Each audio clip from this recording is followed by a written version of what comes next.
Dad, Honey, what's wrong? I got in an accident. Are you okay? I don't know. Okay, did you call the police yet? Yeah, I did. I'm gonna call an advocate and you can tell us both at the same time, okay? Hey, Sarah, your dad told me that you need help. So, is there anything that I need to do, or...? Just focus on getting better. With an advocate on your side, you're never alone. Today's the day! And look who I just met. Hey, Dad. You deserve a worry-free recovery. You deserve an advocate. And there is, hey, speaking of which, there is Harris LaChance. He joins us. What's up, Harris LaChance? Good to see you, my man. We were just talking about details and perception versus realities and all of that good stuff. Have you guys had a good season to this point? I mean, on paper it looks pretty good, but what we've been talking about within our team room is that we haven't played nearly to our best at all. So, and what is that? Is that details? Is that because the other thing that we were talking about was the little details of thing. Max Tooley was on the show yesterday morning talking about details, talking about doing jobs that, you know, linebackers got to tackle. We haven't tackled.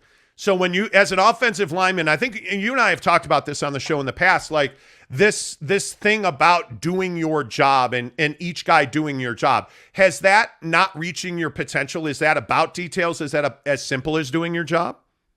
Yeah, definitely. I think it's, definitely about details. It's about the small and simple things. It's about, like you said, like we talked about before, all five guys, you know, getting on their blocks and staying on them, you know, driving them through the whistle every play. Those little things go a long way, and the running back hitting the right track perfectly, you know, and setting up the defense to cut back.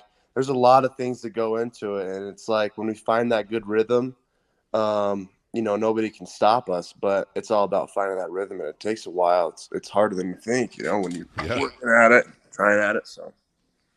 You know, I think we all think football's easy. Hey, you know, hey, just grab your guy and make a play. But I mean, the preparation level, when you're playing programs like the Baylors, the Oregons, Wyomings, Utah State into Notre Dame and Arkansas, like there is no off week for you guys, especially your bye is very late in the season this year. I mean, how do you stay physically ready, and how do you combine that with being mentally ready to play big games week after week after week? You know, it helps a lot with our strength staff. They keep us ready, and we have a lot of analysts here and guys that are kind of looking about seeing how our schedule is. You know, we played 2 games in 5 days when we played Wyoming and Utah State, but then we had a long weekend to kind of chill out and get our feet back under us. And you know, they help us get right and get our bodies right. And I think mentally you have to just stay consistent, keep trying to, you know, get better every day, but also understand that you can, you know, it's a marathon, not a sprint, I guess I would say. And especially with these tough schedules, you have to understand that. How are you sleeping, by the way? I mean, you've got the new little one. I mean, you and Mrs. LaChance are battling through that and adjusting, and you're dealing with all this, you know, the baby stuff, the relationship stuff that the baby stuff brings into the relationship. Like, how is that impacting your life? How are you feeling? How are you doing mentally? Oh, it's great. I think it can be a hassle sometimes, but for the most part, Harvey's sleeping well. My wife is amazing. She does mostly everything, and I just come home and you know, we watch our TV shows at night. So it's great, and it's fun, man. Harvey's growing up a little bit. He's crawling all over the place. So it's fun when I come home, I just play with my son, and it takes a lot of pressure off, honestly. It's fun. There's nothing better than family, man. So wait, before we get back to football, you watch your TV shows at night. What are the TV shows in the LaChance household at night? Wait, let me guess. It's BYU Studio C like the whole night. Is that right? No, not at all. No. Let's see. I mean, Monday nights I'm always watching the game. My wife likes that. She, you know, she grew up in a house with boys watching football, so she likes watching football with me. She also, but sometimes we have to watch. She loves the show Desperate Housewives, and I can't believe I'm saying this on air, but but I'll watch that sometimes with her just to chill. I don't know. We'll watch all sorts of stuff. We tried this TV show called C last night, and we did not like it, bro. I got to be honest with you. Everybody's blind. There's like this community that's everybody's blind, and I don't know. Maybe you've seen it, maybe you like it. I was just like, I couldn't really grasp it, man. I was like, this is tough. We're gonna turn this off. So. Now, we never even turned it on. We looked at it. We're like, nah, that seems a little, nah, I'm good. Yeah, and the like funny thing is, isn't it funny? As a married guy, you get this. You compromise on, my show was Downton Abbey. Like, my wife, she wanted to watch the royal thing. Like, you'll compromise to watch that show to make sure that you get the Monday Night Football gig, right? Like, there's a give and take on the TV. Exactly, Monty, yes. Yeah, and by the way, happy wife, happy life. I'm sure you know that at this point, right? Yeah, it's good. Yeah, man. All right, let's talk Notre Dame, your preparation for Notre Dame. So let's talk about the offensive line. So now you're 5 games into it. How would you say that you guys have grown and evolved? I think, one of the things that I saw, and I'm curious your opinion on this and what you guys saw on tape, you guys rotated on that right side for whatever reason that might be. Your offensive line dynamic is completely different when it's you at guard and Kingsley Suamataia at tackle. Like, it feels like that is the 5 guys across your front line. Like, how does that rotation, and then how have you guys seen yourself as a unit mature as the season's gone on? Yeah, I feel like we have matured a little bit. I feel like we're still trying to get that right. We have a lot of, like Coach said in the beginning, we do have a lot of guys that can play. And I think that, game to game, we've been trying to figure that out and see who the best 5 are going to work in there. And but we want to make sure, Coach wants to make sure that everybody gets in there and kind of like, if it rolls good with them, then that's what we're going to do. And that's what we're kind of still trying to figure out. And we are maturing. We're getting better, tightening up our backside blocks and all sorts of things like that. But at the same time, yeah, like we have to keep working hard and keep kind of figuring out things. Is there any guilt in your mind about the souls you've snatched on the goal line? Because we saw you bowling with humans a couple of weeks ago with the 2-for-1. And then we see you, dude. I watch you. You are hunting on those throwbacks. You are hunting. I would imagine that is some tape that you enjoy watching afterward. Oh man, it's fun. I mean, I watch it. I mean, it's funny. I mean, in the O-line room, we don't get very much praise. If we have a good play, we don't really watch over those ones as much. So, but I love watching them, and I love playing that. That's my favorite part, man. Is going out you put a hit on somebody. So. Oh yeah.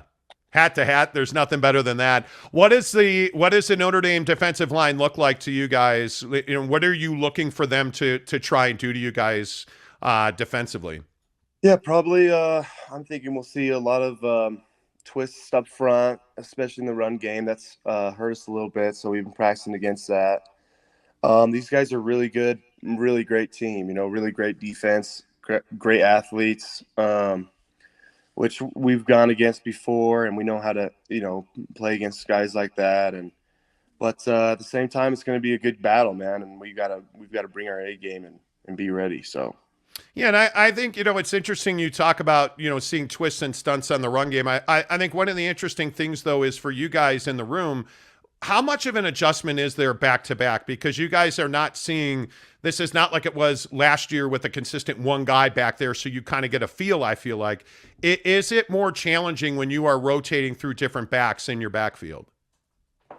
We don't really know at the time, but after film, you can kind of tell a little bit. But for the most part, we do our job, right? That's what you got to focus on and I do my own personal job at right guard. Everybody just got to do their own personal job, and it'll all work out. And they'll do theirs, and we'll run the ball for whatever. But and I got to give you a little credit too, man. Moving inside is not the probably the easiest thing in the world, but to my eyes, you look very comfortable with it. You look assignment sound. You look like you know exactly where you're trying to go and what you're trying to do on each play. Has it been a good move for you from tackle to guard? Yeah, I'd say for the most part it has. I mean, it is a little bit different in the run game, the angles and things, and I've been tightening that up. But for the most part, it's been pretty good. I know this offense very well, and so I know exactly where to go, and that's really helped me. And but yeah, I'd say it's fun, man. I mean, like I said, I mean, I love it. I mean, playing right guard, playing right tackle, whatever it is, I'll get in there and give it my all. So. Talking to Harris LaChance, thanks to our good friends at Coug Connect, CougConnect.com.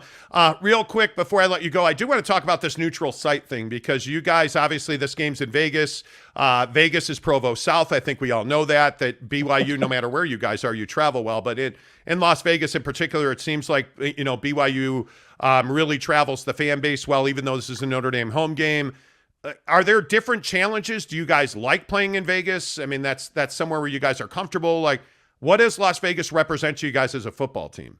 Oh, totally. I mean, we played our opener last year against Arizona in that stadium, and that was fun, man. That stadium is awesome. It's brand new, and we had a blast. And so I'm really excited to go back there. I think it helps too that all of us have played in that stadium before. I think so it's not going to be like any kind of factor there. I mean, it might be a little bit louder because I heard there's a lot more Notre Dame fans. But I think it's going to be fun, man. I'm really excited, and Vegas is fun, man. I love Vegas.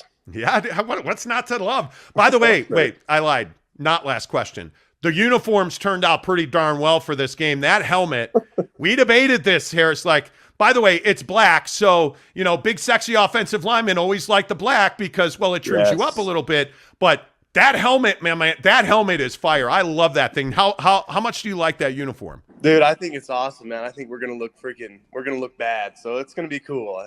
I'm really excited. We tried them on this week, and they look cool. So. Yeah, black is always good, I think. Well, hey, Good to see you as always, man. I appreciate you. Stay healthy. We'll look forward to talking to you next week. Thanks, Monty. You bet. Good to see you. Harris LaChance right there. Dad, Honey, what's wrong? I got in an accident. Are you okay? I don't know. Okay, did you call the police yet? Yeah, I did. I'm going to call an advocate, and you can tell us both at the same time, okay? Hey, Sarah, your dad told me that you need help. So, is there anything that I need to do? Or... Just focus on getting better. With an advocate on your side, you're never alone. Today's the day. And look who I just met. Hey, Dad. You deserve a worry-free recovery. You deserve an advocate. Then you flip on the Big 12 this weekend, and I don't know how the Big 12 gets two teams in.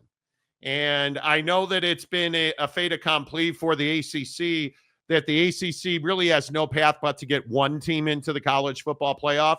But now that it seems painfully obvious that you are in a position now where you're looking at, if Boise State can run the table and win the Mountain West Championship, you're looking at Boise State getting a bye week. You're looking at Boise State being one of the four top-ranked conferences in college football, conference champions in college football, mainly because BYU did not handle their business again. And you can only live this way for so long. And we've talked about this with Aaron Roderick and the BYU offense for how many weeks now, that poor play calling and bad game planning really hurts BYU's offense. And now it's no longer a fluke that you have wide receivers dropping passes that hit them in the hands. Now it's no longer a fluke that you refuse to run the football, even though you've been dominating and you were getting away with it. Now your lack of quality schematics and play calling really hurt you if you're BYU. And at some point, I think you have to point the blame right at Aaron Roderick, the offensive coordinator for BYU. Why you did not run the football in the red zone at the end of the half. It does not excuse just an abysmal throw from Jake Retzloff for that interception in the end zone, which is absolutely inexcusable. You cannot throw an interception in the red zone, and you certainly can't throw an interception in the end zone. To miss that throw, inexcusable. Why did you not run the football? You were gashing Kansas. Kansas's weakness is stopping the run, yet you threw and it was intercepted. And I just don't understand what the game plan was. I truly do not. You were dominating on the ground. And yet in the second half, it's like you forgot that you had a run game. In critical situations, you forgot you had a run game. And this idea that you were somehow, some way going to get away with running that last throw where Kansas makes the stop. You ran the route a yard and a half short. That's poor coaching. That is not being ready for a big moment. And you saw this coming for weeks and weeks at a time. The bounces kept going BYU's way. Against Kansas, they did not. The calls did not go BYU's way. The adversity came to BYU, and BYU's offense was not ready to handle it. And you get off the field, and this is a thing that is so shocking. You get off the field in a critical moment, and then you have a punt come down and hit your punt coverage team in the helmet on the only play that matters in the game for you to lose the game, where Kansas goes down, and I say goes down, walks into the end zone. It's remarkable to me how when BYU loses this game, all of these issues that we've been talking about all year long, all of a sudden are big deals. I'm telling you, the details are absolutely what wins and loses you games, and you can look at Colorado as well, because we've been talking about this with Colorado all year. They're more talented. They pay attention to the details, the little things that have been killing teams like Utah and BYU, the lack of special teams play, the lack of punt return coverage, kick return coverage. Those things are not happening against Colorado. They're happening for Colorado. And Jake, I think this was absolutely a win for Kansas. And I mean, no disrespect to the Kansas Jayhawks. They won the game. But BYU absolutely got exposed in this football game. Absolutely. And I think that the lack of execution piece, the preparedness piece, I mean, those are things that should be happening for an undefeated team like clockwork, right? Like you should be during the week being, putting together a game plan, being prepared, being ready to execute every single week. And at some point for any football team who's undefeated, who's never been where they are like BYU is, those moments, if you will, come back to get you. And I felt like watching this game, that's exactly what happened. You came into this game, you felt like you were a better football team. And I'm not saying you took them lightly in the first half, but you didn't come out in the first half and put them away. You didn't go to the half, obviously, feeling great about yourself. And yeah, whether it was the interception, play calling, route running, any of it, it just wasn't good enough. And I think this is where I sit here and say, yes, BYU can still go out and win a Big 12 championship, but the reality of the situation is this one hurts a little more because I'm, as a BYU observer and certainly watching the reaction by BYU fans, it's clear that the expectation was obviously to go undefeated, and you feel like you lost the game not because of what Kansas did, but because of what you did. And that's the hard part. And I think, it's a classic, scenario in football. Like how many times are we going to talk about him at the college level or the NFL level, somebody cutting a route off, 2 yards too short, and you don't get the first down and it ends your game? How many times are we going to talk about the fact that football teams, go away from the run, but then in addition to that, throw it to somebody on a fade route to the right corner of the end zone who you shouldn't be throwing the football to, let alone making that bad of a pass? Why are we going to someone in the red zone if we're going to throw it who's not named Darius Lassiter, who's not named any of your guys, Chase Roberts, whoever you want to point to? That's what I didn't understand. Yes, the throw was terrible, and there's just no way you can put the ball there. But the play call to me is the worst part, because again, I always say on the show, for all this season I've been saying it, the play callers who put their dudes in positions to be successful typically have great seasons. But when you try to make a play call and you don't run the football and you want to throw a fade route to somebody, I just don't think you should be throwing it to at that stage of the game. Bad things happen. So yes, it is frustrating to watch Aaron Roderick finally, in my opinion, cause his team to lose. I think the play calling is ultimately what led to this situation we find BYU in now. It's been a problem all season. The lack of details for BYU have been a problem. And the hard part, if you're a BYU fan, The hard part, if you're a Kansas fan, I know you're going to hate it. BYU dominated every metric in this game. If you just looked at the box score, you look at the team stats, like any stat you want to find, rushing the ball, passing the ball, defensively, you name it, BYU dominated that stat and lost. And it's because they have, and hell, you can go back to the Baylor game. Mm-hmm. You can go back to even SMU. Some of the play calls against Oak State were absolutely confounding, unbelievable. And now it comes back to get you. And I don't even care that I think it was Tasse was a target on that interception in the end zone. That's a horrendous throw. Run the football. Yes. You dominated this team on the ground. Why are you not running the football? I've never been able to understand why Aaron Roderick, the offensive coordinator at BYU, won't run the football. There are just stretches where he forgets that you have been absolutely road grading Kansas up front. Run the football and run it like it's your job. Run it like you don't have a pass play on the sheet this week. Run the football, because I got news for you. Anybody that thinks this is just a blip on the radar has not been watching BYU football this year. And I can point to Kansas State again. I will just say it with K-State. I don't know how many times I have to bring this up. You are not built at Kansas State to come from behind. And I know that K-State fan has routinely been in the comment section calling me an asshole. You're just biased. You hate us. Like, hey, let it sink in. Why would I hate Kansas State? I have no reason to hate Kansas State. It's what I say about Dave Aranda at Baylor. Congratulations, Baylor fan. Welcome to continued mediocrity. You extended Dave Aranda. Huge mistake for Baylor. Huge mistake. You are looking at a league that does not sell out to win every game. That's the reality of it. And if you're a BYU fan this morning, if you're a K-State fan this morning, if you are a Baylor fan this morning, if you are a Baylor fan and you are not disappointed that Dave Aranda was extended, I don't know what you're looking at. This conference will get one team in the college football playoff. That's it. This was the wrong time to lose against the wrong team for BYU.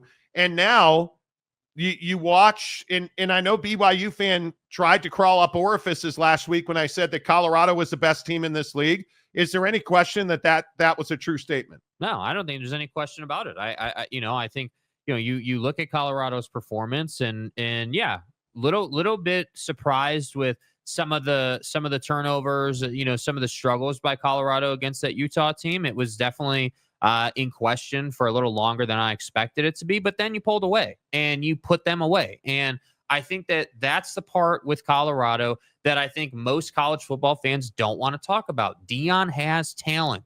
Deion's faster than you. Deion can beat your DB one-on-one. Deion's got a quarterback that can outthrow your safety. They're even at a point. I actually, and I'm not saying they ran it prolifically against Utah or anything, but there were moments in that game where I was like, wow, that's actually a really good turn around, hand it off, and beat them at the line of scrimmage for 5 yards play. Like, you're starting to see some development in the running game by Colorado. It no longer is it the case that Shedeur just has to run around for 100% of the game. Now, is it still 80-85% of the game? Yeah, it is. It is. But at least they're improving. And it's tough because I look at the Big 12 and yeah, it's not like no disrespect to Colorado. It's not good for your league that Colorado is the best team in your league right now. No, that's not good. That's bad news.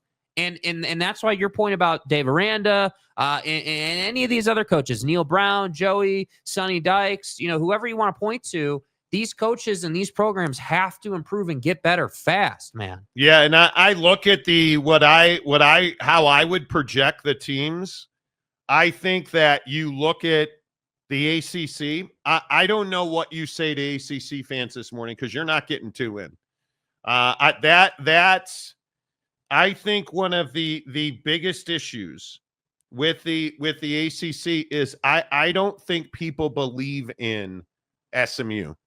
And I think when you start looking at this league, SMU is 6-0 in the conference. And their only losses to BYU, by the way. But you look at Clemson and Miami, everything else, that's a junk heap in the ACC beyond that. Mm-hmm. And now you start looking at Clemson. Clemson struggled against a pretty Garbo Pitt team this weekend. And you look at that is absolutely damaging to the ACC that you struggled at Pitt, and it took you a big fight to beat Pitt. That's a problem for Clemson. And I start looking at Miami. I think gets in. I think Miami's the best team in that league. I have no doubt about that. But where is SMU? SMU, your undefeated team.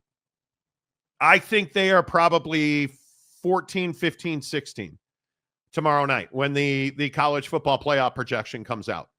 I think you're probably 14, 15, 16. And again, at this point, you're likely playing for the conference championship.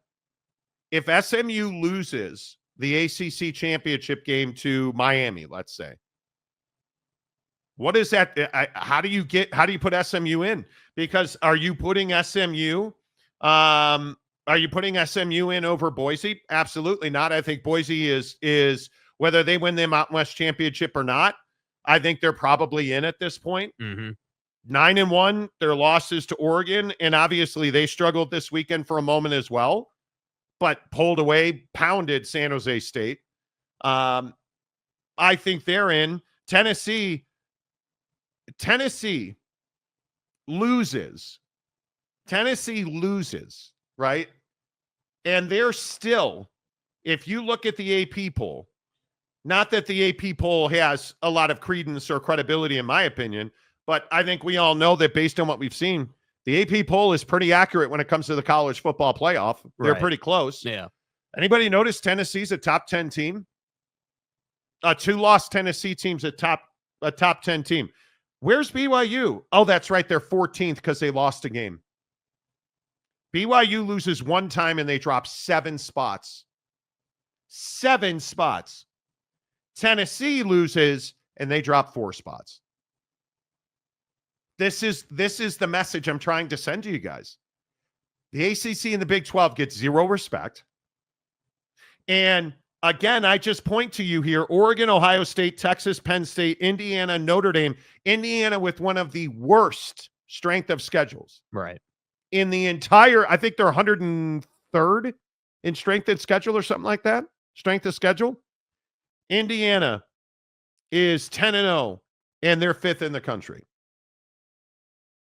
BYU loses one game, and they're out of the top 12. Yeah, and I think that's that's the old saying of perception is reality. I think I think there's not a better example of this than SMU. I mean, if we think about SMU's storyline to get to the point where they are right here today, I mean, you're talking about a team who got into the ACC by saying we won't take revenue, we won't take TV revenue for I think it was like 9 years or whatever they agreed to, and you're in a place where.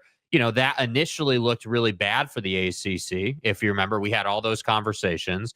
And the point I'm making is it looks even worse now that they're sitting on top of your, conference, undefeated in conference play. Yeah. And I think so when you talk about, hey, like the Big 12 and the ACC don't get respect. Why should they get respect? Why, like, with all due respect to BYU's never been here before. Nobody believes that BYU would beat Tennessee, with all due respect. Nobody believes that BYU would beat. I think that's right. I would even go as far as to say I don't think most people believe that BYU would beat Indiana because they don't watch BYU. Now we know, and that BYU is probably a better team than Indiana. BYU's got an explosive offense, defense can hang like that. That would be a pretty close game, I think. But when we talk about reputation and falling 7 spots because you lost your first game 9 weeks into the season. That's the problem. Yeah, and then you start looking at Indiana at 5 there, and you start saying to yourself, okay, well, Indiana's legit. Then how are you 12.5-point dogs going to the shoe? Saturday, big noon kickoff. You're 12.5-point dogs? Well, I mean, there's no way, Marty. How can they be 12.5-point dogs? They beat Charlotte and Maryland and Northwestern. I'm for real. What is in... Maybe this is just me being a red ass. What is Indiana's quality win? FIU, directional Illinois, Western Illinois, at UCLA. Is that a quality win? Of the 3 and 5 in the conference, 4 and 6. Charlotte, Maryland at Northwestern, who's 2 and 5 and 4 and 6. Nebraska, who all of a sudden isn't everybody's All-American anymore. They're 2 and 5 and a 500 football team. Washington, games at Indiana. Washington's 4 and 4 and 6 and 5. So is Washington a quality win? I'm not buying that. No, to me, they're not. No. Michigan State, No. 2 and 5, 4 and 6 in the conference. No, you can't say that's a quality win. And you struggled against Michigan, who I think by any measure is a pretty crappy football team. Michigan at 5 and 5. But this goes back to the soccer writer point, right? It does. Does the soccer writer think that Michigan's a quality win because it's Michigan? No, they don't. Or does soccer writer? Actually, they do think it's a quality win. They do. The soccer writer who votes in the AP, who has Indiana at 5th in the country somehow, is saying, "Oh, well, it's Michigan. That's a quality win. They grinded that thing out. What a win!" And it's like, no, dude, Michigan's actually terrible this year, and it just perpetuates the idea that you've played nobody. And again, and this is the real, to me, the real core of the conversation. If Indiana loses by 21 points to Ohio State, let's say, if they just get blown out of the water, are they going to fall 7 spots with their first loss of the season? No. If Ohio State plays Oregon in the Big Ten championship game and Oregon wins again, do we believe that Ohio State's out of the college football playoff? Not a chance. I don't believe that at all. Ohio State's in. Oregon's in. No matter what happens, excuse me. Yeah. Both of those teams are in. BYU lost 1 game. Ohio State lost 1 game. And let's say Ohio State loses to Oregon.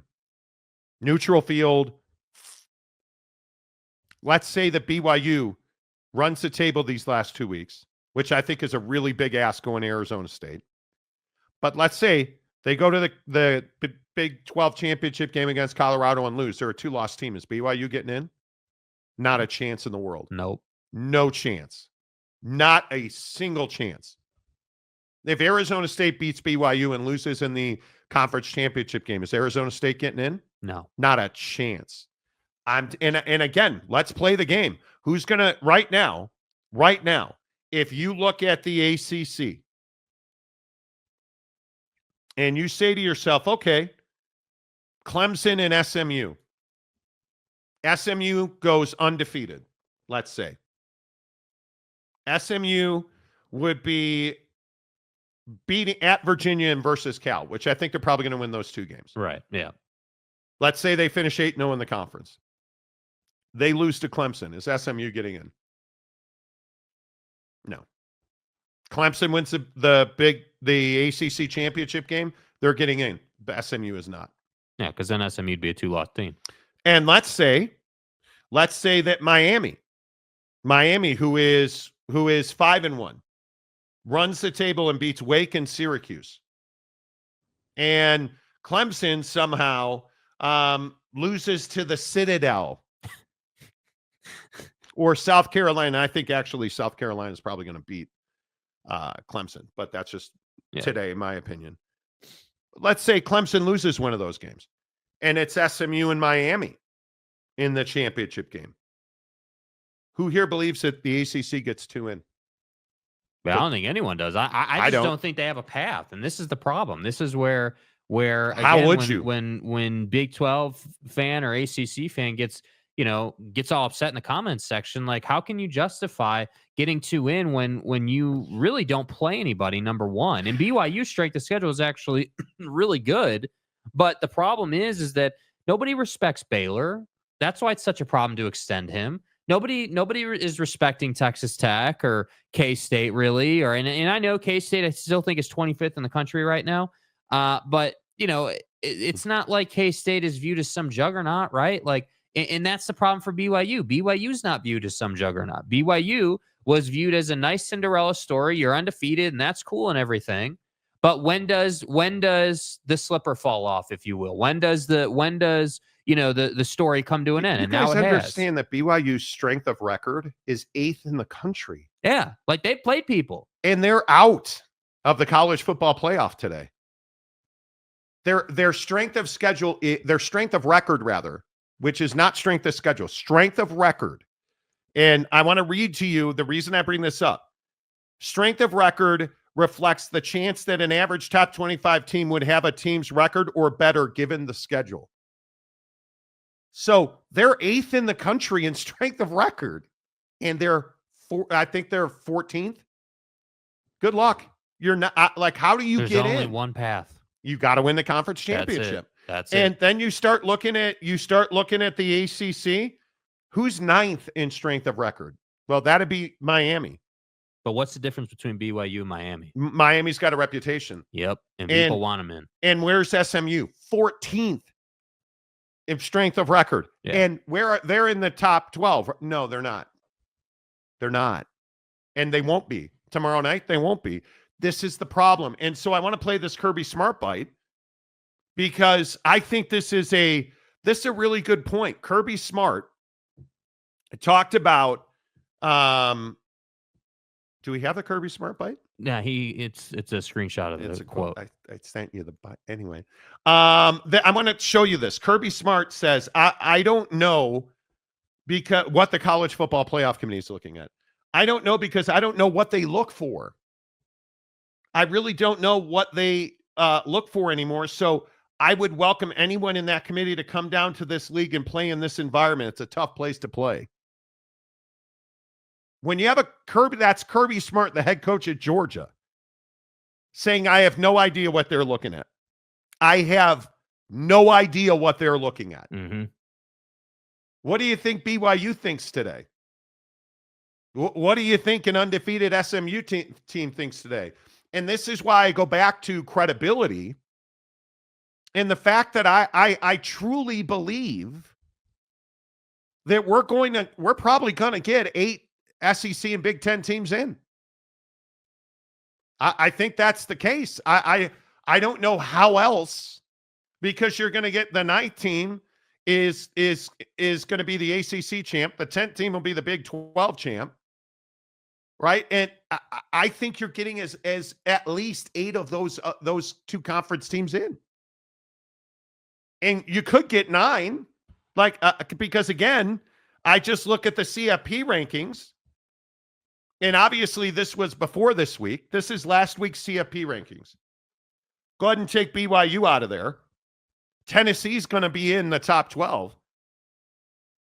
Notre Dame is going to beat Army. I would think, although it's Marcus Freeman, so who knows? Mm-hmm. But you look at this, man. I'm telling you now, you're going to get 8 teams from the Big Ten and the SEC in. 9, 10 for the ACC and the Big 12 champion. The G5 is 11 and Notre Dame's 12. Mm-hmm. How simple? Tell me I'm wrong. Sell me on how I am wrong on that, because I would love to be wrong about that.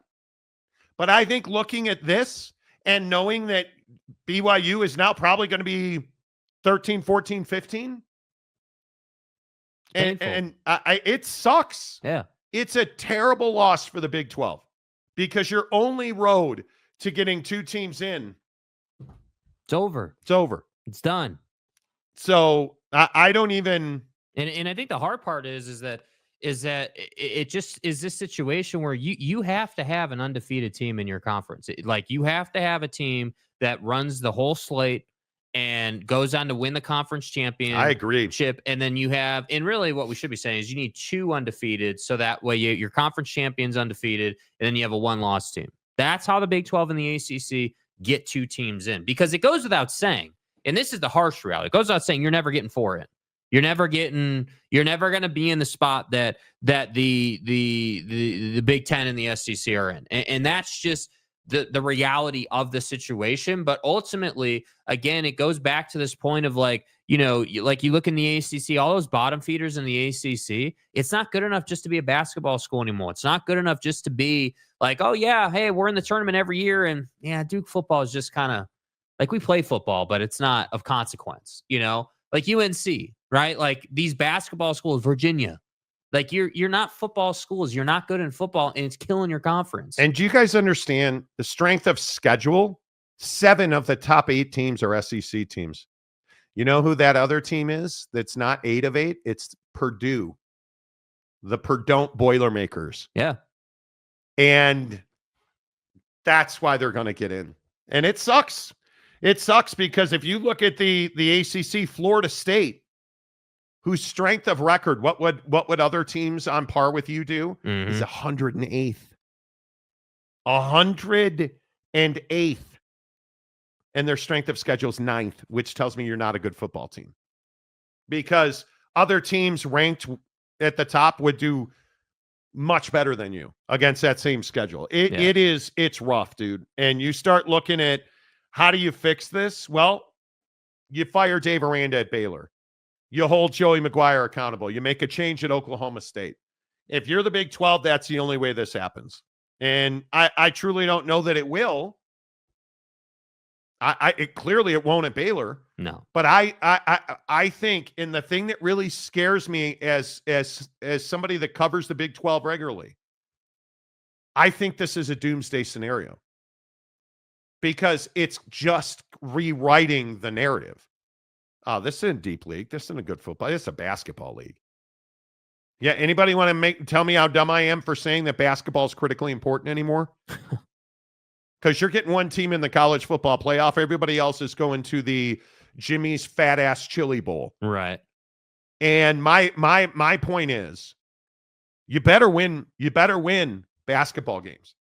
You better put half the league in the tournament. No, and that's the conversation we had after last year's tournament, right? Like, you had a lot of teams get in, but nobody had a good run. You had a ton of one and dones. And that's, again, the issue. This is why I keep saying, like, all the Big 12 homers out there, like, this is an entertaining conference to watch, but the reality is you don't make enough money. That's the problem. You're not generating enough revenue.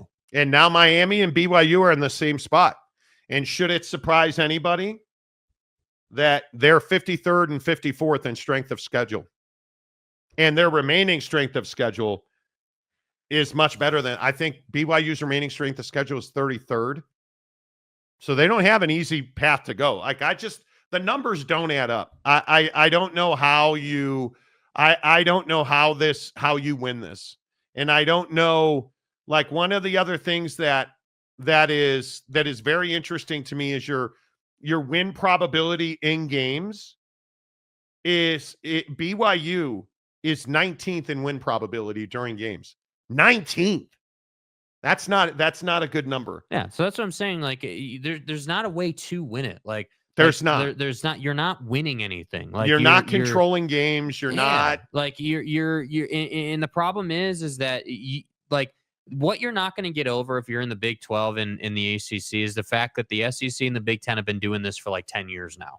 They've been dominating the college football playoff conversation for almost a decade now, and you haven't been. And I understand that Dabo's got a couple of natties, and that's all fine and dandy, but how long has it been since what does that Clemson, mean? Yeah, has really even been relevant in the conversation? That's the issue. Can you imagine if SMU and Miami play in the ACC championship game? And I think Miami's got a real dogfight on their hands against Syracuse. Mm-hmm. I think that's going to be very different. That Syracuse team, what are they, 4th in the league? Yeah, 7-3, 4-3 in the ACC. That you're going to have a real dogfight. You're going to have and again, I just look at Clemson with the Citadel this week. And this is Mercer for Alabama. It's not the worst tactic in the world to have the Citadel this week. But you better be ready to play South Carolina. If you're Clemson and you sputter or lose to South Carolina, good night. Enjoy your bowl game. Mm-hmm. Congratulations on being 9-2 at that point. And if you lose, you're 9-3. Congratulations, you're going to a bowl game. Not the one you want, the one you deserve for scheduling the Citadel. That's the real truth of it. Yeah. But we'll see. I don't know. What do you think happens in the SEC? I have to believe that if Miami runs the table, I think they clinch a conference championship spot.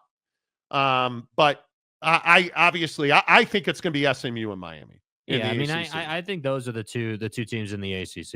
I think, Clemson, with all due respect to Cade Klubnik and that offense, like, you're just not explosive. You're applauding, throw a bunch of out route type offense, and that's not going to get it done against Miami and SMU.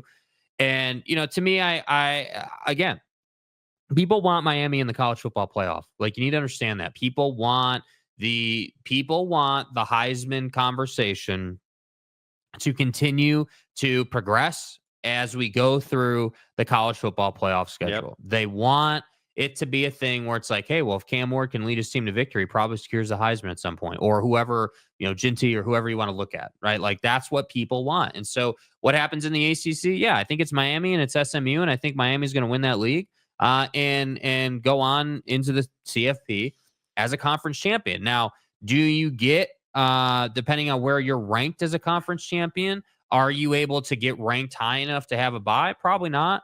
I mean, that's gonna be kind of a Herculean effort, honestly. But ultimately, I think the biggest thing here, if you're Miami and I guess Colorado at this point, you need to win one college football playoff game. That's what has to happen at a minimum. You can't have, well, we won our conference and nice job, Jimmy. You got to the playoff, but you got, smoked in the college football playoff. You can't have that for your conferences. That doesn't work. Yeah, I think that I can't believe SMU goes to Charlottesville and loses. I mean, I could be wrong, but Virginia's not a good football team. So I would think they're in no matter what, because for those of you who don't know, if they beat Virginia this weekend, they're in the ACC championship game. So I have to think that they're going to get in. And then I think it's cloudier. The tiebreakers, I was just looking at the tiebreakers. The number one tiebreakers head to head, but Miami and Clemson didn't play. Win percentage against common conference opponents. Miami has to beat Wake Forest because Clemson, their common opponent is Wake Forest, because they both beat Florida State and Louisville beat Clemson. So I think that pretty much if Miami runs the table, they have a really good chance to get in. So that game at Syracuse, though, and this is what I said about Kansas all year. Like that game against Syracuse is going to be a ball buster. Kansas is having a terrible year. Well, guess what? They just wrecked BYU's season. Yeah, I mean, it really comes down to it's a juvenile take to a lot of people have been saying about Kansas. Oh, well, terrible year. They're a terrible team. BYU's going to blow them out. You understand that Kansas has been playing really good football coming into the BYU game? Like, they've been running it better, been playing better defense. Like, by their standard, they've been playing better. Like, at some point we have to be able to say like ASU this week for BYU. Like, are we supposed to be? Thank you. Are we supposed to be confident that you're going to go down to that concrete palace and win a ball game? Like, if you think Kenny Dillingham's not out here looking to put a dagger in your season, you're out of your mind, bro. I think if Arizona State wins that game, it's very difficult for BYU to get to the conference championship. Yeah. That's going to be very difficult. All right. Less of us, more of you. Let's get your thoughts on the probability of the college football playoff. As always, the comment section presented by our friends at Prize Picks. I'm fading on Prize Picks, and I need to turn it around. I need to pick my game up. I need to step my game up. 0 for 5 over the weekend. Damn. I said 0 for 5. You guys understand, a month ago I had over $1,000 in my Prize Picks account. I'm down to $518.45. This has been a cold streak. I mean, only rivaled by your sex life. Right. Like that's it. Less than 21 times a month. Unbelievable. And that all happened with the sex machine going off last night and Devin Booker going off against Minnesota. How did Minnesota win that game? That I don't understand. My boys are putting out like it's their job. Devin Booker on a 32.5 point rebound and assist numbers. The motherfucker got me 44 points alone. 52 total. You boys got this one, right? I've got Book. I've got Hey Bear. And then I'm just sitting here saying to myself, okay, well, listen, man. It is the Utah Jazz. Why on earth would you go against John Collins? He'll get you 17 and a half points.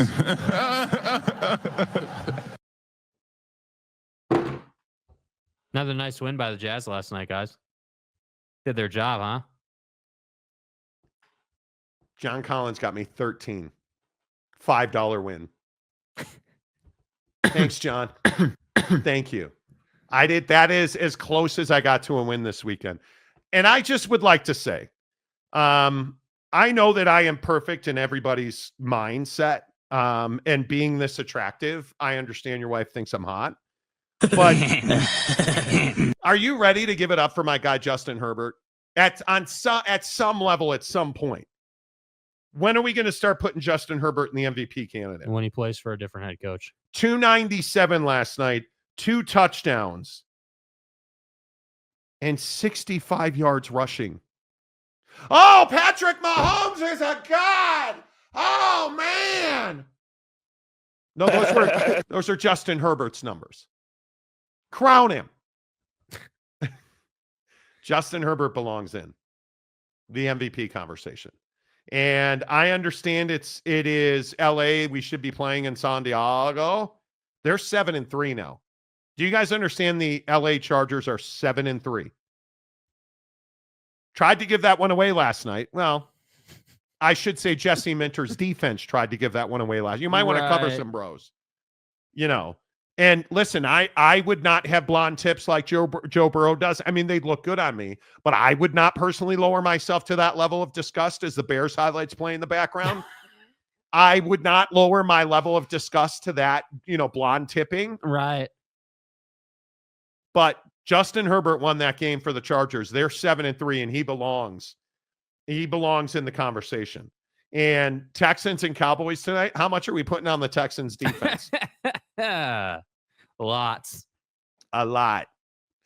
Prize Picks tonight, I'd highly recommend that we all go NBA because Suns and Magic tonight, that game's in the Valley of the Sun. I think there's some easy wins there. Knicks and Wizards tonight. I think there's some easy wins there. And then if you're not taking De'Aaron Fox on the over tonight, if there's nobody hotter than De'Aaron Fox in the NBA. Absolutely cooking. Download the Prize Picks app. Use the promo code Monty, M-O-N-T-Y, Monty. You get, open up a new Prize Picks account. Deposit $5. $5. You get 50 more instantly. It is, and I've played on that all season long. And I was all the way up to I think my best was $1,180 something. And now, of course, I'm playing Jake, so I've tanked. But I'm turning it around tonight. Yes. I am turning it around tonight. Who am I? Caleb Williams? You're damn right. Yeah. Turning it around tonight. Yeah. Let's hope I don't do he played well and they lost. And Cairo Santos, Cairo Santos. Don't even talk to me about it. Download the Prize Picks app, use the promo code Monty. We're going to start doing after the Thanksgiving holiday here, we're going to start doing some Prize Picks contests. So open a new account at Prize Picks, download the app, open a new account, deposit $5, and you'll get $50 instantly. All right, let's creep into the comment section. Right. Because I am all but certain there's going to be some heat this morning. Dad, Honey, what's wrong? I got in an accident. Are you okay? I don't know. Okay, did you call the police yet? Yeah, I did. I'm going to call an advocate and you can tell us both at the same time, okay? Hey, Sarah, your dad told me that you need help. So, is there anything that I need to do? Or... Just focus on getting better. With an advocate on your side, you're never alone. Today's the day. And look who I just met. Hey, Dad. You deserve a worry-free recovery. You deserve an advocate. Wow. You guys, holy BYU breaking news. Uh-oh. Did you guys see this? Is this true? I'm going to double check this, but look at this graphic. If you are a BYU fan, hands above the table, friends, because you're going to want to pleasure yourself. This is a big deal. Do you guys know? Wow. Holy cow, this is a big deal. Do you guys know who this is right here? This is Caleb Etienne, the starting left tackle for Oklahoma State last year. It is confirmed. Mitch Harper's tweeting it. Wow, this is a massive get for BYU football. Holy Toledo. Caleb Etienne comes to Provo from Stillwater. Holy cow, he was in the transfer portal like 12 seconds. Wow, is that a big get for BYU? Holy cow. Thank you, Thomas, who sent me that. Wow, that is a big, big deal. That is, see, and this is, again, you guys are going to think that I'm playing. I'm telling you, BYU is not the same old BYU. He has 2 years of eligibility remaining as well. He has been the starting left tackle in Stillwater. I tweeted about this morning, and I told you, this is another red flag. And if you can put, I would assume he's going to start on the right because Kingsley Suamataia will start on the left for BYU. If you can put Suamataia, Lapuahu, I would think Connor Pay at center. I would think Paul Maley at right guard, and then Caleb Etienne at right tackle. You're good to go. And Mike Gundy's being real classy about this too, by the way. No, he's not. He's not. Wow. He said, quote, Caleb felt he got beat out of a starting job, so he left. Thanks, dude. Well, Thank I mean, you. you can say what you want to say. This is the issue in Stillwater right now. And you have to ask yourself this. I mean, am I the only one who thinks this is a problem for Oklahoma State? Yeah, I mean, you can't be losing top end offensive line talent. You can't. They're coming out of a year that was a disaster for them. Yeah. Like, I mean, if you're an Oklahoma State fan, this is terrifying now. Yeah. Because you're losing top tier talent. And I think this is somewhat scary. If you're an Oklahoma State Cowboy fan, I think you're in trouble because you can keep saying that this kid got beat out. And we can keep talking about the fact that, hey, this is a problem and, oh, no big deal. Nothing to see here until there's something to see here. Mm-hmm. And now there's something to see here because it's not accidental he committed in the conference. And yeah, did he commit at a place where he knew he would probably be a starter? Yeah, he did. Is that a problem? No, that is BYU's game. And I'm telling you now that this is a massive get for BYU. Yeah, I mean, I think that BYU's concern has always been, recruiting in the Big 12 in year one and figuring out like, hey, can we compete and will kids believe that they can get to the league through our program versus Baylor's, let's say, or Oklahoma State's or whatever, any other program in the Big 12, like, will they believe that we can provide them the path that they could get at other institutions? And clearly this kid did. I mean, clearly this is a vote of confidence. And I think that, if you're a BYU fan, you're obviously thrilled about this. But I'm still going to maintain what I've maintained since last year ended. You can have an amazing offensive line, but who's slinging the rock, man? Because you don't have much back there right now. And sorry if I'm not a big believer in Slovis and some of the other guys you got back there. Like, they need to prove that they can throw it, but certainly, without a doubt, solidifying your left tackle position for a right-handed quarterback is absolutely cash. And obviously, you guys saw over the weekend that Keaton Slovis was named the starting quarterback. You cannot have enough offensive linemen for him. But do you see my point with that, though? Like, even though they named him the starter, like, how long is he going to last as your starter? Because, I just don't buy that the guy's going to be your starter all year. Well, the issue is that Keaton Slovis has never shown the ability to be an accurate quarterback, especially outside the pocket. Yeah. And I think you were worried about the depth. You were worried about protecting him, and I think this offensive line, especially if it plays the way that we think it's going to play with Suamatai on the left and Etienne on the right, I think you're in a really strong spot here. Because Connor Pay is going to start somewhere on that offensive line. It's just a matter of where. But I think Caleb Etienne is a really good get for BYU. There's no way, and I across the Big 12, I think we all recognize that BYU is probably the 12th team, or at this point the 16th team in that conference this season. I don't see any way that you can argue that. Like, they are at the bottom of the heap when it comes to talent projections. It's going to be a really difficult climb. This makes that climb a lot easier. Yeah. Because Caleb Etienne brings incredible size. He's an athletic beast, and that's a guy that is going to be here now for, I would think, 2 years. Unless he has a really incredible season this season, he's going to be here for 2 seasons. And I think this is and the other thing that this is, and you call me crazy, this is a really encouraging sign for BYU football that you're able to go and get top talent. That's what this is. And you feel like now that you're able to, to go and compete in the transfer portal for guys like Etienne, because this is a guy that was going to have a lot of competition. He was somebody across the league, and I think really across the country, that probably could have gone just about anywhere he wanted to go. BYU offered him, I think, very clearly a spot to start. He knew he was going to be one of the tackles, left or right. He knew that. And I think that makes a difference. But BYU's on TV a lot because they bring a lot of butts to the seats. I think he knew that they were going to play big games. I think he knew he'd get seen. I think he knows that NFL scouts go to BYU.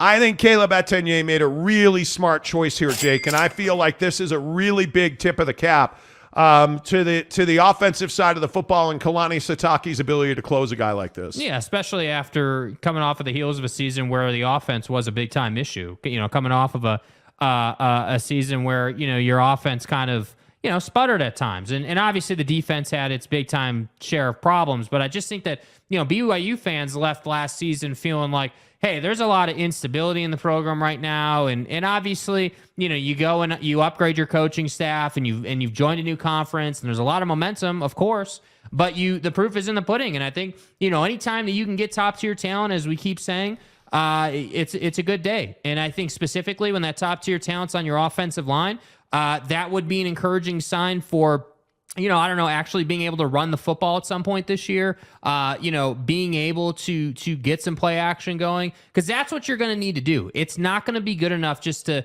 give it to Keaton Slovis and say, all right, dude, you've got 2.5 seconds to find someone down the field. That's not going to work in the Big 12. You're going to have to run the football. You're going to have to be effective with it. It's going to have to be a thing that you lean on. And then if you can run the football, then you will be afforded the opportunity to pass. So the fact that you're going out and you're aggressively pursuing offensive line talent makes perfect sense to me, and I think you just have to be happy if you're a BYU fan. Yeah, I think this is a massive day. If you are a BYU fan, this is a very, very big day, because I think when you look at where BYU is, and you look at the recruiting, and you look at how all this has played out. Man, you feel like now you can compete at least. That makes you feel better. Again, this is just my opinion. It makes you feel better about the Keaton Slovis being your starting quarterback, because anytime you have a guy, and if you guys agree or disagree, I'd love to hear from you in the comments on this. Anytime you have a guy that's bumped around the country, and it's not like he was at Waxahachie and like Tarleton State. He was at USC and Pitt, and he couldn't get the job done, and he transferred twice. So anytime you have a guy doing that, dude, that's a big freaking deal. That's right, T. That is a big, big deal. Yep. So the idea that Caleb Etienne commits to BYU, I think, I saw you tweeted Mitch Harper maybe projecting that Etienne starts at right tackle. Yeah, that's what they're saying. Yeah. I think Kingsley Suamatai is absolutely the right guy to put at left tackle. This is a big, big deal. This is a big, big deal. Yes. And when we come back, we got to tell you about Papa Murphy's Pizza, but the odds for the NBA draft are out. Where did the Jazz land? So the Jazz don't make the playoffs, right? the Dallas Mavericks don't make the playoffs, the odds are out now for these guys in the draft lottery. And I'm curious to see you guys react to this. We'll do that next, including James, your beloved OKC Thunder. But anytime you think about dinner tonight, make sure you order your Papa Murphy's Pizza. Download the Papa Murphy's Pizza mobile app and use the promo code Monty25 to get 25% off your purchase of $25 or more. At Papa Murphy's, we do more than just pizza. We do meatballs and marinara. Papa Murphy's does meatballs? Oh, I think you mean I do the meatballs and marinara? And how do you do it, Dad? How do I do it? How do I do it? Well, we do it with savory ground beef Covered in tangy marinara. That's how, honey. At Papa Murphy's, we make great pizza. And don't forget the meatballs. Order now at papamurphys.com. Use the promo code Monty25 to get 25% off your purchase of $25 or more. Again, traditional crust, right? And I'm happy to fight you in the comments section today because apparently it's everybody being pissed off at the world. So let's throw. No, let's not. Whatever. Put your hands. Put them on top of the table because you know. Okay, anyway, fuck you. That's love the sinner, hate the. Anyway, the point is, traditional crust, barbecue sauce, herb mix, cheese, extra onion, extra mushroom, pop it on the smoker, 25 minutes. Done. The best pizza, I'm telling you. The best pizza always comes from Papa Murphy's Pizza. Let's see. Match Snell says Golden Blue Dude. Okay, what about him? May he rest in peace. Michael Peck says BYU has recruiting challenges that Utah doesn't. Unlikely they'll be able to overcome that anytime soon. No, it's a 5-year climb. It's a 5-year climb. There's no doubt about that. Gary says Arch Manning needs to come to Utah. Wishful thinking. Yeah, well, he's not starting at Texas, by the way. Did you guys see that? Man, that is rough. I mean, that's difficult. Arch Manning did not win the job at Texas. Mm-hmm. So that's going to be interesting. There are plenty of toast for all the butter. BYU got better. Utah needs a TV deal. Facts. DeLambo, BYU is going to flip the recruiting table on Utah. Well, in the state, they've come close. They've come close. Well, let's see what the Big 12 does to BYU's recruiting, because I'm not ready to say that yet. CKS says, LOL, sure, Jacob DeLambo. Utah is 2-3 deep and too deep on the O-line. Utah's much, much, much deeper. Yeah. I mean, this is not even a conversation today at the moment, right? Robert Moffat says Texas QB1 is yours. It is. I think that you should have started Arch Manning. That's what I would have done. Mm-hmm. That's just my opinion. Because he needs development time, and you only get that through playing. So, but again, this is the issue at Texas. I'll just continue to say this. Until they win and win big, and I don't mean, hey, Big 12 SEC, I mean until they start competing for a college football playoff spot. Steve Sarkisian ain't that dude. Yeah. And I know that we have talked long and hard about this on this show, and I know that we have battled repeatedly about Steve Sarkisian. I am not a Sark guy. Yeah. I mean, obviously he had addiction issues at USC, has been well documented and reported. Okay, cool. What has he shown you at Texas where you're like, dude, I gotta, this is the dude. Yeah. Nothing. You don't, and everybody will always say, well, they almost beat Alabama. There's no such thing as almost beat Alabama. Did you? Oh, you didn't. No. You didn't. That's right. You didn't. And now Arch Manning commits to Texas and you don't start him. I think it's a mistake. It is what it is. On principle alone. I think it's a mistake. But that's just me. Yeah, I completely agree. That's just me. I just, it is what it is, dude. Starry says BYU will have the advantage when Utah moves to the Mountain West. See what he did there? Yeah. See what he did there? When you've been injured in an accident, you need a lawyer, and you deserve an advocate. Insurance companies don't always play fair, but we can keep them in check. Most cases settle out of court, but we'll take your case to trial if necessary. You deserve an advocate. Oh, look, Jake Retzloff is here. Well, hello, Jake. What's up, guys? How difficult is it to be the best quarterback on earth for over a decade? Wake up every morning, brush your teeth. I think that's about it. Right? And it's crazy to me. So we're talking about this Tom Brady Gisele Bundchen story you may have heard. that she allegedly had an extramarital affair with a jiu-jitsu coach, whatever. And we go back to this thing where she was like, you have to retire from football. How difficult would it be if your wife said to you, Jake, you will not play another down of football or we're done? That's got to be impossible. Yeah. Yeah, that's tough. I mean, football was here before her, and it will be here after her. So, football at least. Oh, my guy. Dude. My guy. Let's go. Let's go. Better to win a football game or watch BYU beat Kansas the other night? That was a heck of a game. I don't know. That was a crazy game. That was awesome to see that on the road. On the road was crazy. Yeah. You see the 200 students waiting at the airport for him? That was pretty sick too. Yeah. What is BYU fandom like? Like, what are BYU fans like? Because now you're like I don't know if you know this, you're the starting quarterback at BYU. People are paying attention to what you're doing. What is it like to be the apple of the BYU fans' eye? I was getting my acai bowl yesterday, and just at the nutrition center where they got them, and this guy just comes up to me, just like he's like restocking something, or he's like, "Hey, dude, keep doing what you're doing, man. I love watching you play." And it's just like, "Thanks, man. Appreciate it. Like that's so cool." And I don't know, it's just out of nowhere and then unconditional all the time. That's the great thing about the BYU fans. It's just all the time. You never know when you're going to get some type of support, some type of love, and they're insane, and they're insane because they're just BYU fans, and they're insane and sober, which makes them even crazier. Talking to Jake Retzloff, BYU quarterback, thanks to our friends at Big O Tires and American Fork. Big O Tires, your total car care experts. And I think it's really interesting that it is. Do you ever get used to that? I mean, again, we talked about it last week. You have your own T-shirts now. Like you're kind of a big deal. Like, do you ever get used to that? Has that even sunk in? That's hard to. I don't think so. I don't know if I will ever get used to it.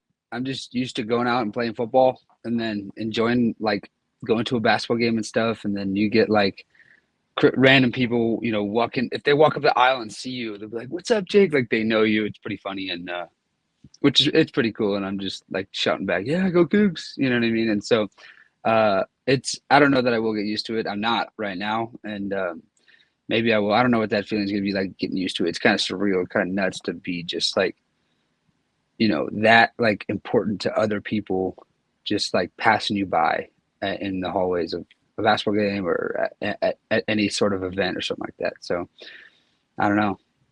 Was there a moment in high school when you were playing where you were like, all right, I got a chance to really go and do some special things at the next level? Because I think as high school athletes, we all aspire to have those moments. But for you, do you remember a moment when you felt that the first time? When I knew I had a chance was like high school, my junior year. So my junior year, I was the third string quarterback because I was behind two returning starters who had started the year before. They're both seniors, so they're both older than me. And so I come in after my sophomore year. The biggest jump probably in my, development was my sophomore to my junior year of high school. And so the coaches didn't really see me as a possible starter. And so I come in the first game, I'm just the backup and everything. We're playing Mater Dei, who's number 1 in the country. Cody Epps was actually on the other side of the field that day. And where we go down, create something ridiculous, like 35-0. Our quarterbacks are not getting it done. And Coach Logan, my head coach, he goes, "All right, Jake, you're up." I was like, "All right, let's do it." And no starters came off the field for either team. Mater Dei wanted to shut us out completely. And I went in there and I led the team to two consecutive touchdown drives back to back, and making throws to guys like Gary Bryant, who's at Oregon now, and handed the ball off to Nick Floyd, who's going to Utah State now after junior college. And so that leading those drives and be able to execute against a defense that is like that, has the intensity like that made me realize I was like, all right, I could do this. It's just about, to me, it was made the game simpler. Like I think people tend to overcomplicate it. If I simplify the game as just driving down the field and scoring against these teams, then I could be a dang good quarterback. So that was kind of like that moment where I was like, all right, first of all, I'm better than the two guys ahead of me, which I thought I knew, but I proved to every other person. And then, second of all, I was like, and I can execute this offense against one of the best team in the country. Mhm.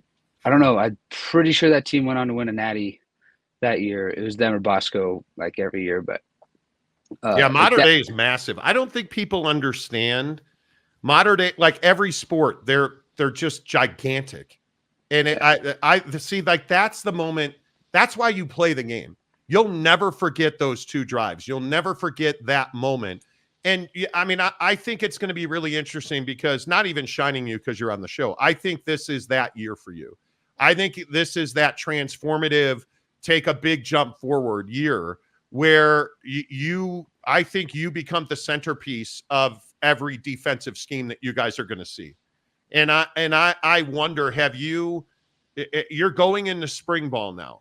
Do you feel like you have put yourself in a position? Have you done the work? Have you made the effort? Have you done the little things you think you need to do to take that jump? I think so. I was thinking about the other day, we have these little walkthrough practices where coaches are out, and it's basically like shirts and shorts, 40 minutes of practice pretty much. But it's a walkthrough. And so at the end, we run 18 plays against the defense in 2 different fields. So total of 36, but it's the same plays. And this offseason was my first offseason real training. Last year I was here in January, but I had a huge health issue. I had bad tonsillitis, which had a ton of complications. So I was out for a lot of winter workouts and about half of spring ball. And so I didn't have that. Whatever development I had, it was non-existent after the tonsil issue and stuff like that. So this offseason, I've really been able to push the envelope and get better and get faster. And I'm already seeing a different athleticism on the field, to be honest with you. Like I circled our defense 2 days ago in our walkthrough on just a quarterback drop play and ran into the end zone. And so, I think you guys are going to see a different speed out of me for sure. When I think I'm moving, I'm at a heavier weight and I feel lighter than I ever have, which would be dangerous when it comes to running against the secondary. Mm-hmm. And I'm just so ready to get going here. Today is it's leap day, right? Yeah. And it's a big day in football, big day in Provo when we get started for spring ball. And so, yeah, dude, I feel so different than I've felt in any year I've ever played. My development is the highest it's ever been. I'm running differently. Like our strength staff is incredible. Those guys have dialed this up, and they put all the attention into the minor details that make a huge difference especially when it comes to running mechanics and acceleration and stuff like that, top end speed. And so just working with those guys every day this winter has just made a huge difference. And have you seen a difference in in the program strength and conditioning agenda, the way they go about? Because I mean, you guys have made significant changes in that area recently. I mean, and it's something that it been talked about wildly at BYU for years now. Like, do you feel like that? I mean, I'm going to guess you're going to say yes based on what you just said, but how different is it for you? Well, I showed up and the strength staff was, Spencer Reed and his staff. And obviously we ended up getting the new staff like kind of in the summertime. The weird thing about that is it was kind of late for them to start their own program in the summer, but we still had to keep working out. So, Coach Phyllis and his staff didn't really have their program completely installed in us. And so it was kind of funky. It was like we were doing half, we were still doing workouts and stuff like that, but it wasn't like planned out. It wasn't, dialed in exactly what we needed to be. It was just working out and getting the things we could get done in that little time that we had. And so this year you can tell like they put so much planning, so much time into putting this program together. Like I think people take it for granted, strength programs, because they can really make a huge difference in the team development. So yeah, obviously it's a huge difference. And you just feel like, all right, this has been a progression since day one. They've been working towards something. And I feel like I'm as close to that as I could have been this offseason, just putting in the work during workouts. Yeah, and I think talking to Jake Retzloff from BYU here on the Monty Show, I think one of the things that's so critical is all of that physical stuff is really important. How are you feeling mentally, and because I would have to believe you have a much higher command of the offense now than you've probably ever had.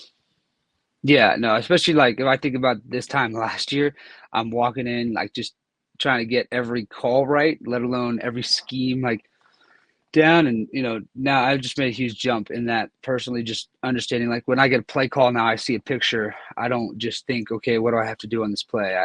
I see a picture and understand what's going on. So it's a big difference, from a year ago. And that's why I've been itching for spring ball for about a month and a half. So no, yeah, it's been a fun little journey to get here. And that time off was necessary, but I felt like, let's get back on the field. Obviously, the season left a semi-bad taste in my mouth. I say semi-bad because obviously the record shows the last 2 games we should have won those 2 games, but like the semi-bad taste is because our offense started finally clicking. We started actually putting things together. We looked like us. We showed what BYU offense has been in the past, and that's why I was like excited to get back to it. And so I'm ready to pick up where we left off. Some folks don't think you guys are going to be very good. I don't know if you saw the rankings that came out. There are some people who I think don't value BYU on the field this year. And I wonder, do you guys pay attention to that stuff? Do you look at preseason rankings? Do you care? For the most part, those guys have no idea what they're talking about to begin with. It's like if I threw darts at a dartboard to pick teams, it's basically what they do sometimes, it seems like. And so I don't know. I don't understand the take on our team. I don't know why they think what they think. I don't know. Did they just not watch the end of the season? I don't know. I don't care for that, for those people who rank those like that. I know they ranked us really low. I don't know how low, but I know it was really low. And I was like, it's whatever. You know what I mean? It's just more fuel to the fire. It's just something to think about, like, all right, well, it's us versus everybody, I guess. You know what I mean? And it's our locker room, against whoever shows up on that field.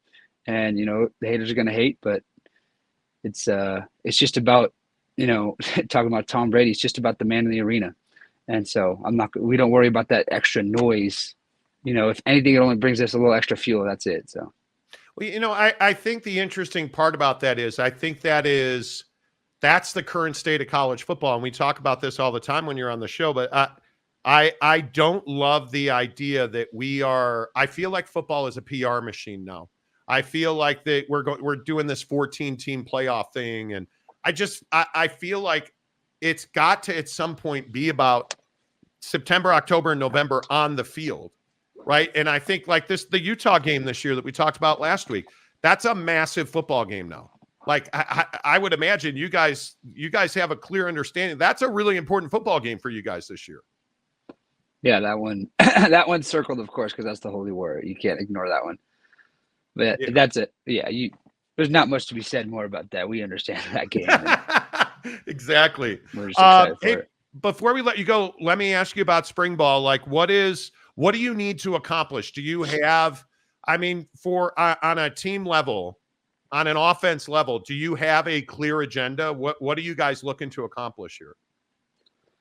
Well, I'll tell you what, the one thing that we are going to pride ourselves to be in this upcoming season is the most physical team in the Big 12. So instilling that physicality within our scheme is huge. And so you got to, in order to be able to instill that physicality, you got to know how to and know the offense and how you do that within our offense. And so really understanding that this season is going to be spring is going to be a good, journey for us. I think that, we just keep working on our offense and just keep getting the reps in is going to make a big difference. That's just the spring's a time for, like, you understand your chemistry, you understand all these different things. You got a lot of new guys in the off season, and you get to show them the ropes, you show them how we do things. And yeah, honestly, we're doing things differently this year. We have a different type of feeling about, going into this off season that I don't think we had that type of urgency last year. And so it's going to be fun to, push the envelope with that, and just kind of, getting with the guys. One thing that I know I'm going to value a lot is just getting with all those receivers, getting the reps with them, and every live rep in practice is going to be worth so much, and being on time with them. And so I know we're at a pretty good place right now, but I'm striving to be at a way better place when it comes to knowing where every guy's going to be at on the field in any given play.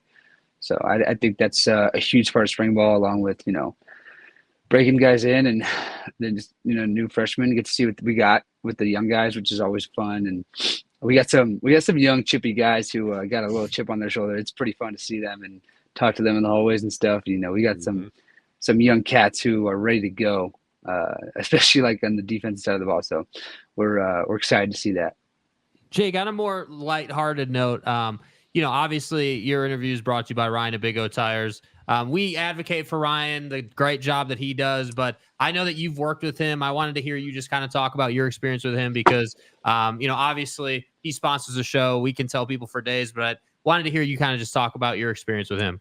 Yeah, shout out Big O Tires. Shout out Ryan Eldridge over there. The dude's awesome. His family is incredible.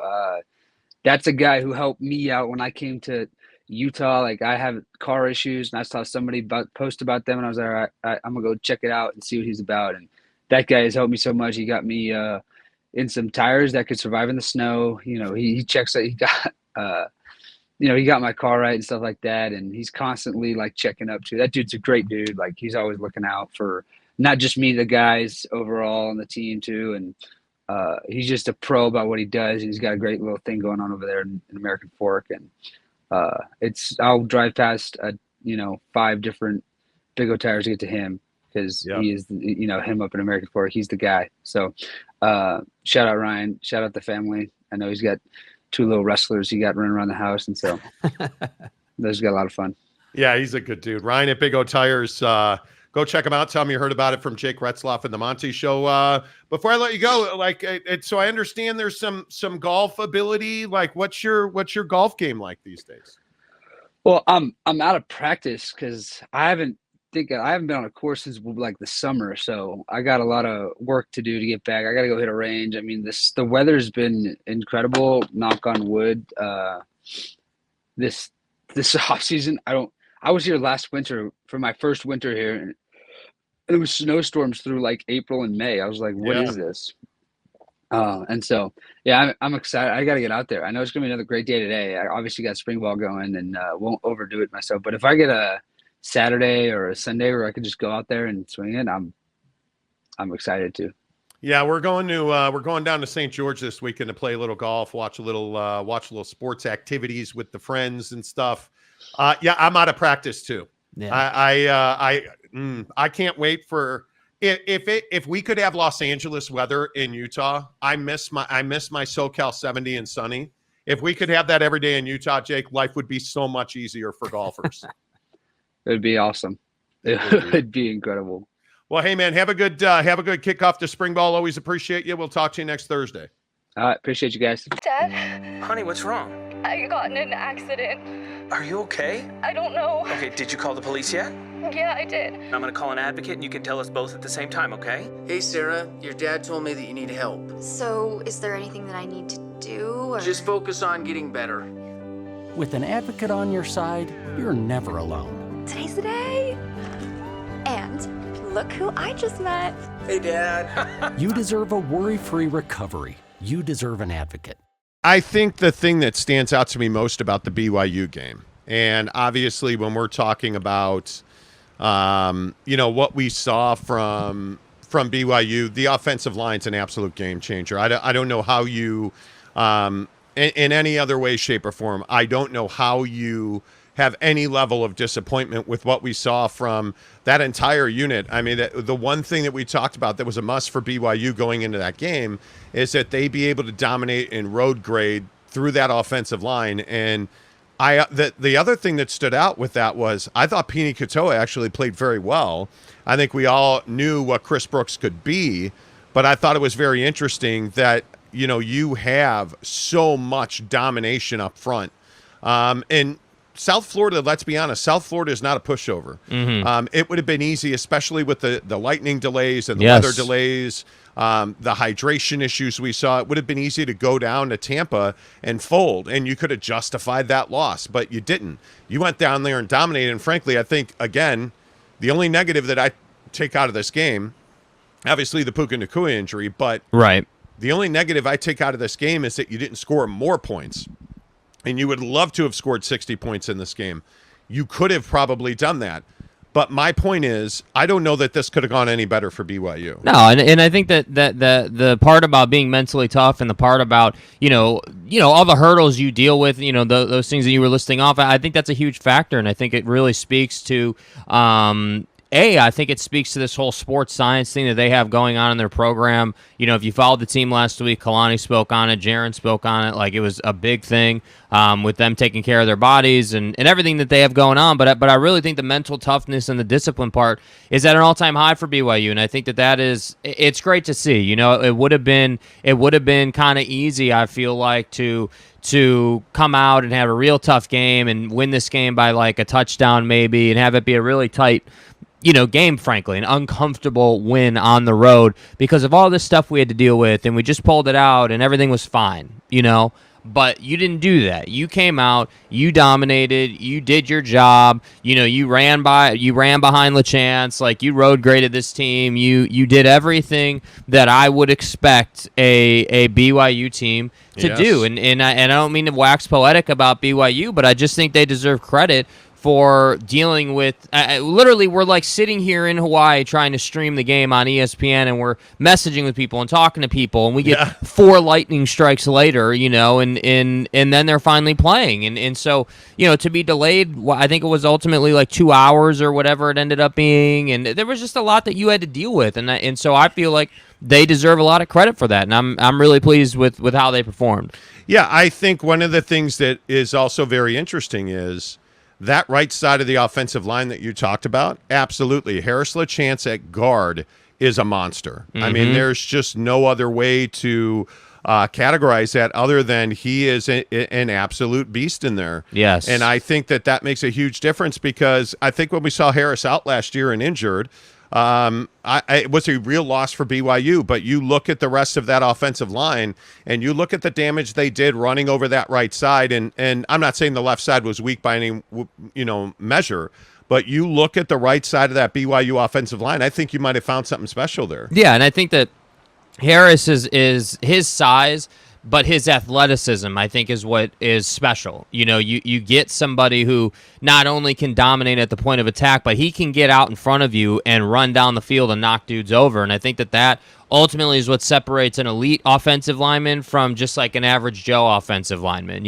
When you can get someone who's athletic for their size and can get out and run. And that's what we saw. And frankly, I think Brooks deserves a lot of credit too. I mean, dude had a big game. I mean, he came out, made a great first impression. And I know that everyone was like, oh, well, how are they going to replace Tyler Algier? And Tyler Algier's the greatest thing since sliced bread at BYU's running back room. Like, okay, dude, like, down. I mean, but I feel like that's what we heard. And again, all due respect to Algier, I know he did, broke records, set records, did great things, but that's in the past now. He's not here anymore. He's in the league now, and I think that Brooks deserves that opportunity to be the guy. And frankly, I feel like he delivered. I feel like he was everything that you would want him to be in his debut. So I think, again, I just think for BYU, you couldn't have asked for a better start. Would it have been nice to put 60 on the board? Absolutely. I'm always a big believer in that. I'm always a big advocate of that for BYU specifically. Like the advocates? Yes, like the advocates. I'm an advocate,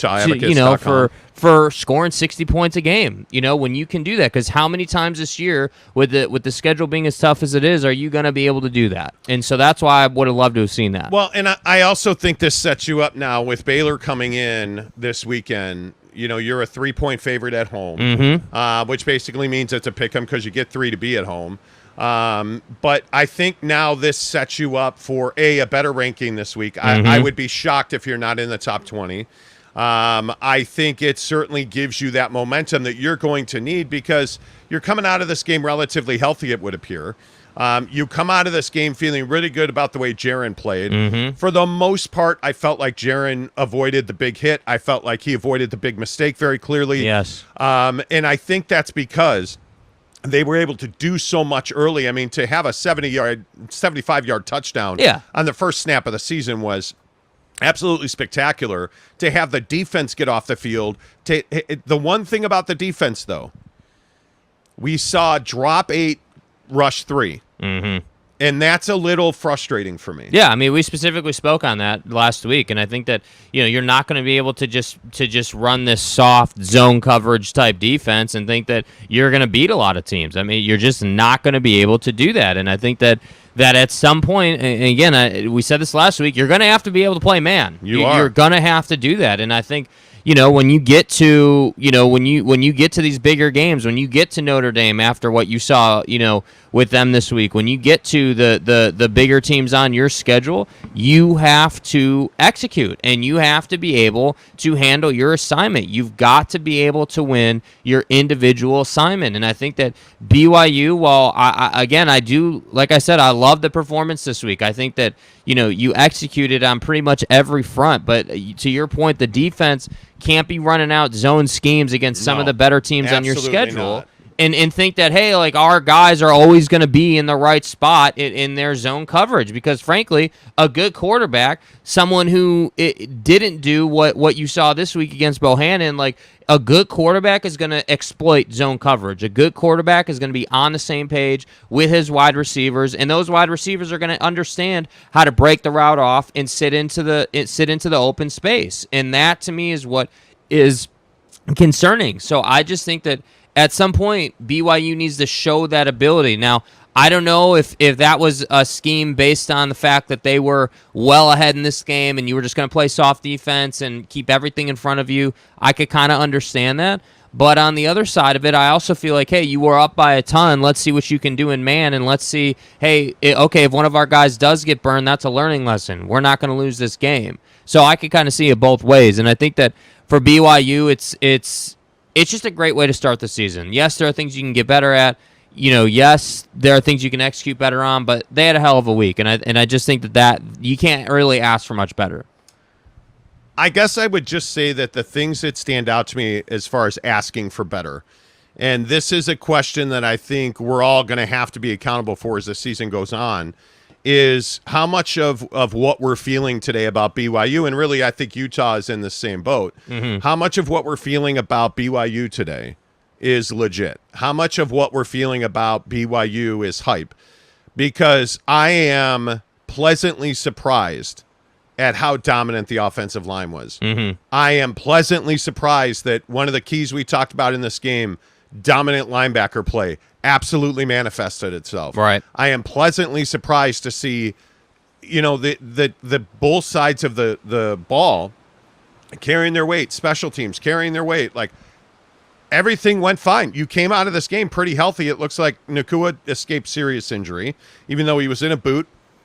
Precautionary, that could have easily been a broken leg. Right. Yes. I don't think there's any doubt about and that. I think a lot of people thought it was. Yeah. Right when it happened. I mean, it looked pretty bad. I, for one, was really concerned for him. Yes. Coming out of that. But how much of what you're feeling today, and I would love to see this in the comments this morning as we talk BYU football here on the show, presented by the Advocates, UtahAdvocates.com. I mean, how much of what you're feeling today is legitimate when it comes to BYU? Yeah, I mean, I think that a lot of the energy around the program is emotion. I mean, obviously week one, like there's a lot on the line this season. I think, again, and you didn't know this before the game, obviously, but now with what's happened in the Pac-12 and what we talked about last week with the Big 12, like coming out and making a statement, especially after Oregon got embarrassed and Utah lost a heartbreaker. Like, obviously the Pac-12 didn't have a great weekend, and I think for BYU, you need to feel really strongly about the position that you're in. So how real is what you're feeling? I mean, obviously, I think it's quite real. I think that a lot of people understand, like, hey, yes, we had a great weekend. Like, we dealt with adversity. We went out a day early on this trip to execute and deal with the humidity and deal with the issues. Didn't really see a ton of issues with cramping for BYU, and conversely, again, not to hate on Utah, we saw that all day against Florida in the second half. The third quarter was riddled with, hey, I got a cramp, I got this, I'm down on the field, the game's got to stop. So I just think you have to give credit where credit's due. And frankly, if the roles were reversed, I'd be saying the same thing about BYU. If they had struggled with conditioning and hydration and how they feed their players and everything like that. So as far as how real are the feelings, like, yeah, I think the feelings are very real. I think that you should be positive today. You should be like, yes, we went out and handled our business. We put up 55 points. We won this game comfortably. Like, we executed. Yes, are there things on defense I would like to see, adjusted? Are there things on defense I would like to change a bit to kind of test us and see exactly what our mettle is in straight up one-on-one single high safety coverage? Yes, there is. However, that doesn't mean that you had a bad weekend at all. I just think that you should feel very positive today because, frankly, and we're going to get to Utah here in a couple of minutes, the conversation around Utah is not a pretty one. It's not one that's real positive. I think the conversation around the Pac-12 on the whole is not positive. But, look, I think with this difficult of a schedule for BYU, man, this could not have gone any better. Yeah. And the one thing I'll say before we get to everybody's comments on BYU football, the mental toughness is that one little attribute that I think we learned about BYU this weekend. Mm-hmm. That weather delay could easily have derailed this team. Mm-hmm. And when you saw all of those delays and you saw everything that BYU was dealing with, I just don't think there's any doubt that – and honestly, if we were sitting here today talking about, well, they lost 28-27 or, they lost on some mental mistakes, the lightning delay, you were ready, then you weren't ready. Absolutely. Yes. We don't have to say that today because here we are with BYU coming through that with no excuses, making no excuses, asking for no excuses because they won the game and they won it convincingly. Mm-hmm. And I think that mental toughness is something that we've all questioned about BYU over the last 3 to 5 years, right? Facts. Like when you change head coaches, and I think this is a critical point. Yeah. With Kalani Sitake, there's been questions about his willingness to stomp on people. Mm-hmm. There's been questions about his football team's level of what's the right word? Nastiness, ruthlessness. Like ruthlessness, killer mentality, relentlessness. We've literally seen opponents punch BYU football players in the face and they not defend themselves. We saw that last year. Yeah. I don't think we're seeing that this year. Yeah. I think this team showed some little characteristics, whether it was, putting the 50 points up, whether it was, being really tough, dominating the point of attack, running the ball, throwing the ball, being explosive, running offensive sets in formations, groupings, running patterns, route trees that we're not used to seeing BYU run. Yeah. Maybe this truly is, we're not that little independent, locomotive little that guy. could. Hey, can we get up the hill?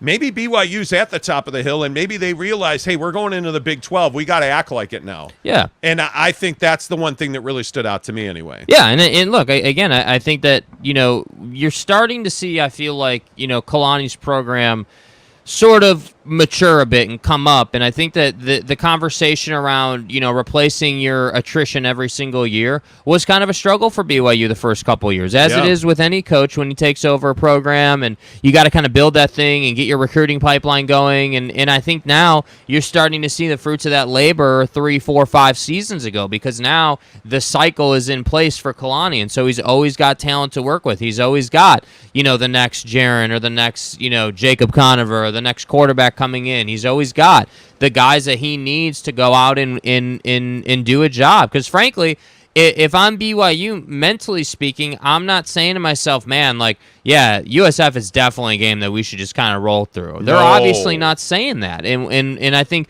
in the program, what you're ultimately saying is something around, we got to come out and make a statement week 1. We don't have the opportunity to just kind of be, average. That's not how it works at BYU, and we have to execute at a higher level. And again, I just think I don't mean to be Mr. Nice Guy in BYU or wax poetic, but I there would be an equal amount of hate for BYU if they had come out and laid a duck and lost by 3 points in a heartbreaker. That's the reality of the situation. That would have been a disaster for this football team. Yeah. I think if you'd have gone, and I don't care how it played out, I think if you'd have gone to South Florida and lost this game, I think it would have absolutely been a disaster and just not something that, frankly, you could have done or justified. I just think that it's one of those things where this is what BYU had to do. Because, again, I think overwhelmingly BYU has to meet a much better bar. They have to do it bigger and better than Utah, than Weber. Nobody's going to, lose a minute of sleep that Utah State lost 55-0 to Alabama. Right, yeah. Nobody. Because that was the expectation, with all due respect. Absolutely. The expectation was that BYU would go to South Florida and win. Yes. I don't know that anybody thought they'd go to South Florida and dominate. I think you and I had it, in the 30s to 20s. Yeah. A much closer game for sure. I mean, look, I think when you roll out and you open the game the way they open the game, I like it just sets the tone, especially after lightning strike, like delay. Like there was a lot of feeling of like, man, like we were sitting around in the crib here in Hawaii, like, hey, we're trying to stream this thing and it's delay.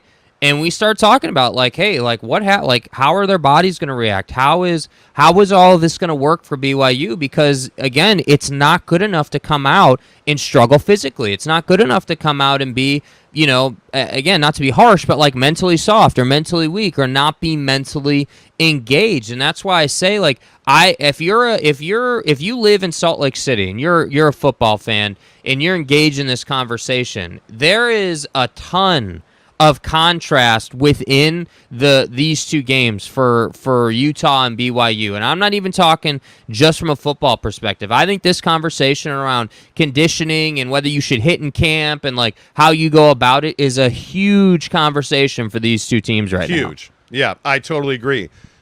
We're going to get to Utah football here in 10 minutes, but let's get some conversations going on BYU.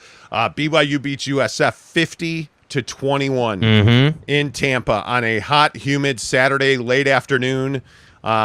Just an incredible performance. Let's see. Eric and Raleigh says, good afternoon from the East Coast, 7 a.m. Hawaii time. Well, no, it's 6 a.m. Hawaii time. Let's lead with Rainbow Warriors football. I don't think that Rainbow Warriors football is going to resonate with the fans here. I mean, we contemplated it, but we have no idea if they still play football here. Not real sure. Teddy Wayman says, good morning, guys. Hope all y'all are enjoying your trip. Appreciate you, Teddy. Wayman Brothers Construction, a great partner on the show. By the way, you need any work done in your home, make sure you call our guys at Wayman Brothers Construction, 801-654-1028. They're working on a huge project for us right now that we should be able to talk about here in a couple of weeks. But when you're looking for a contractor in the great state of Utah, make sure that you call Wayman Brothers Construction, 801-654-1028. And the other thing that I'll say to you is... we're signaling to Mrs. Monty to help us with the little camera action here. Oh, okay. Because the ocean's a little white right now. It's fine.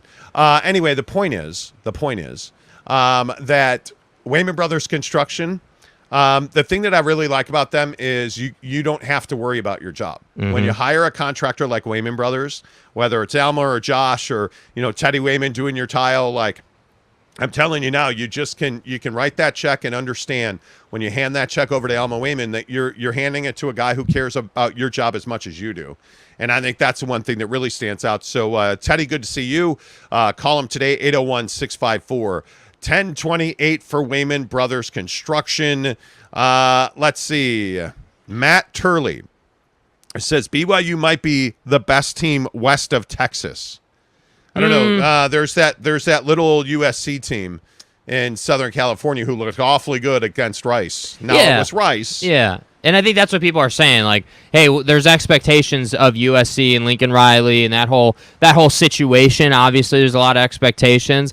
But people are also saying, hey, it was Rice. Like, you should have dominated them. And so I think you got to use the same logic, man. It's week one. Like, what would we be saying if USC had come out and dropped a dud? What would we be saying if USC somehow had lost the game, which never would have happened? But, if they just hadn't lived up to it, what would we be saying? Well, we would be saying, hey, well, Lincoln Riley's a failure. It's the worst move ever. Like, everyone would be hating on him. So that's why I say, yes, it was Rice, but yes, you came out and handled your business. So to the comment, I'm not comfortable or ready to say that BYU is the best team west of Texas. I think that BYU is a really strong team right now, and I think that BYU came out and did exactly what they need to do. I think teams like USC, teams that had a great week, obviously Alabama. This is the week of warm-ups, basically. This is the week where you, unless you're Utah, I guess, where you play a lot of soft teams to get it going. And I think that's just what it is right now. Yep, no doubt about that. It's the Monty Show live on the Kona Coast in Hawaii this morning, talking BYU football. Nathan Sharp says, Matt Turley, USC would outright beat them anywhere. BYU is good, but there are at least 3 teams better west of Texas. I don't think anybody's beating BYU handily. I think BYU, and I think this is what we're seeing. Again, this is a lesson we learned last year, and I think one of the more impressive things that we saw in Tampa over the weekend, BYU has the talent now. There are 3 deep pretty much at every position. You look at the secondary, the linebackers, the wide receivers, the running backs, certainly. I think the way Jaron showed out this weekend was nothing short of spectacular.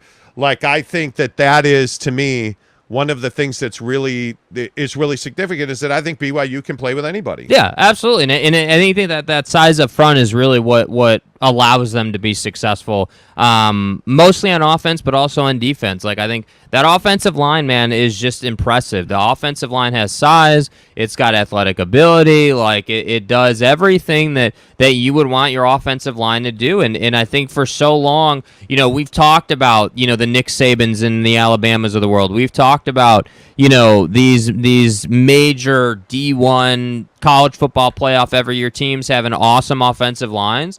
And now it's great to see BYU has something like that. I mean, you have an offensive line that last week was ranked 6th in the nation. I mean, that's no joke. That's Pro Football Focus saying, hey, you have the 6th best offensive line in the country. And I just think that BYU is again, that recruiting cycle, that pipeline that is now built. You're getting that influx of talent every single year, so you don't have the option or the ability to have an off year anymore. Yeah, and I think when you look at exactly what this conversation's about is BYU a team that is, going to dominate all the time? They're not. They're going to have bad weeks. But BYU, in my opinion, and this is the conversation we had about going into the Big 12, this Baylor game next weekend is one that we've had circled on the calendar pretty much all summer, and we've been talking a lot about it for the last couple of weeks for the very reason that this is a statement game. This Baylor game is a statement game for BYU. It's a game that Jaron was not healthy for last year in Waco. It's a game that really was a crushing defeat for BYU last year. The game's at Provo. You're favored at home. You're coming off of a huge win against the South Florida Bulls. If you beat Baylor in this game, again, it's a chance to send a message. I would think, just looking at this early on, I would take BYU to win this game by 10. I think BYU will get a convincing win at home, and obviously as the week goes on, we'll talk about that.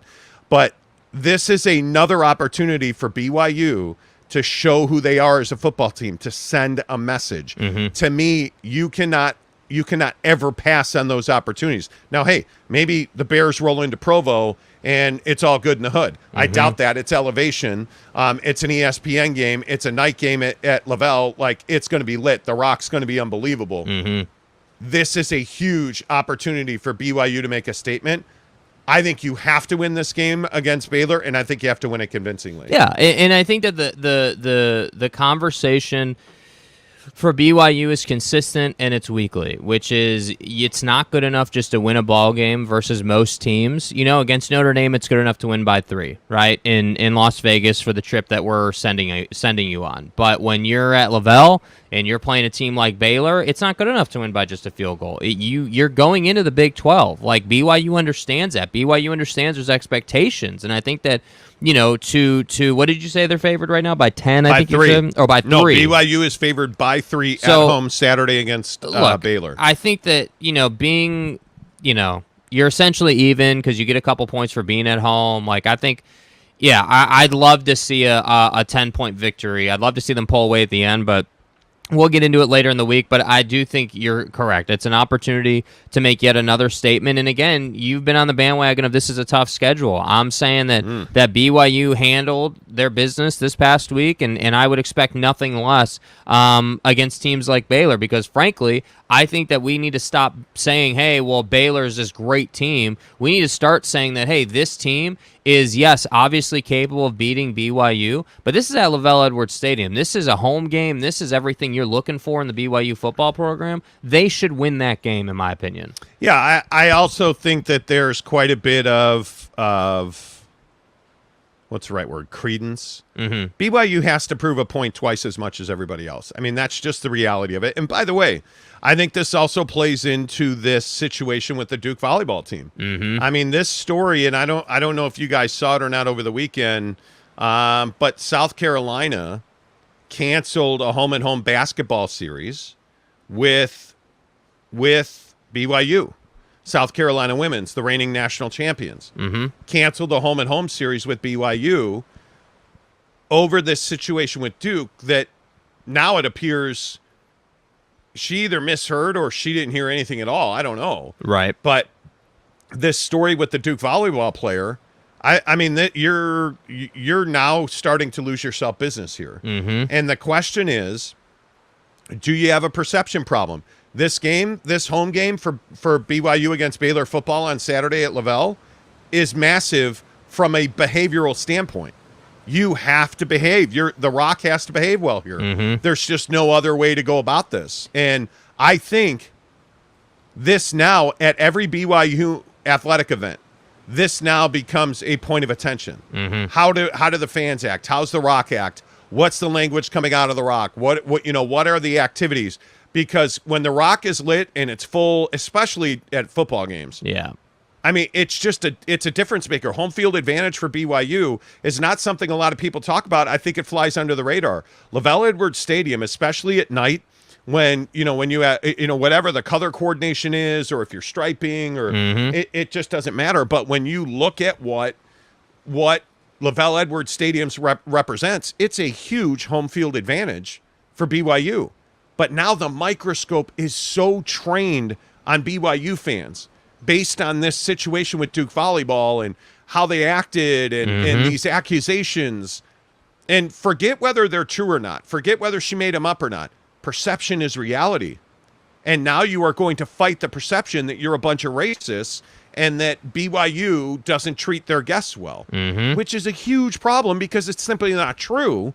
But the perception is always reality. And, Jake, I think they have a perception problem. Yeah, absolutely. And I think that, issuing statements after South Carolina, canceled the home and home, saying that you were extremely disappointed in South Carolina is, to me, it's an interesting strategy. I don't know that I would have said I'm extremely disappointed. I might have said something like, hey, we are disappointed in this decision, but, everyone has to make their own decision. We respect their decision. Yep. Whatever. I think I would have been a little bit more, a little nicer about it. But overall, I think, yeah, you're right. Perception has always been a reality for BYU. Take away all the incidents that have happened recently. If we just look in the big picture, BYU's always had a perception. I'm not going to say an issue, but there's always just been a perception about it because it is a religious institution. It is the honor code. It is the going on missions and those old white guys coming back to play football. Like, we've heard that for years, man. This isn't new.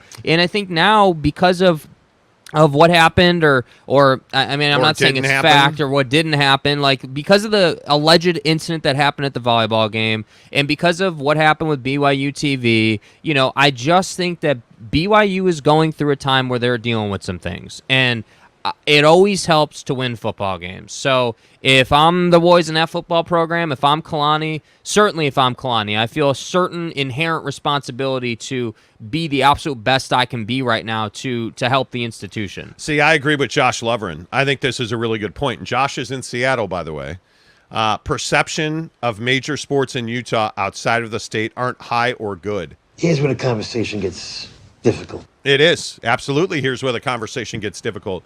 Because you're never getting away from the Duke volleyball incident now, which is terrible. As we talked about last week, I don't believe it ever happened. I think if that had happened, there would have been evidence. I think people would have come forward.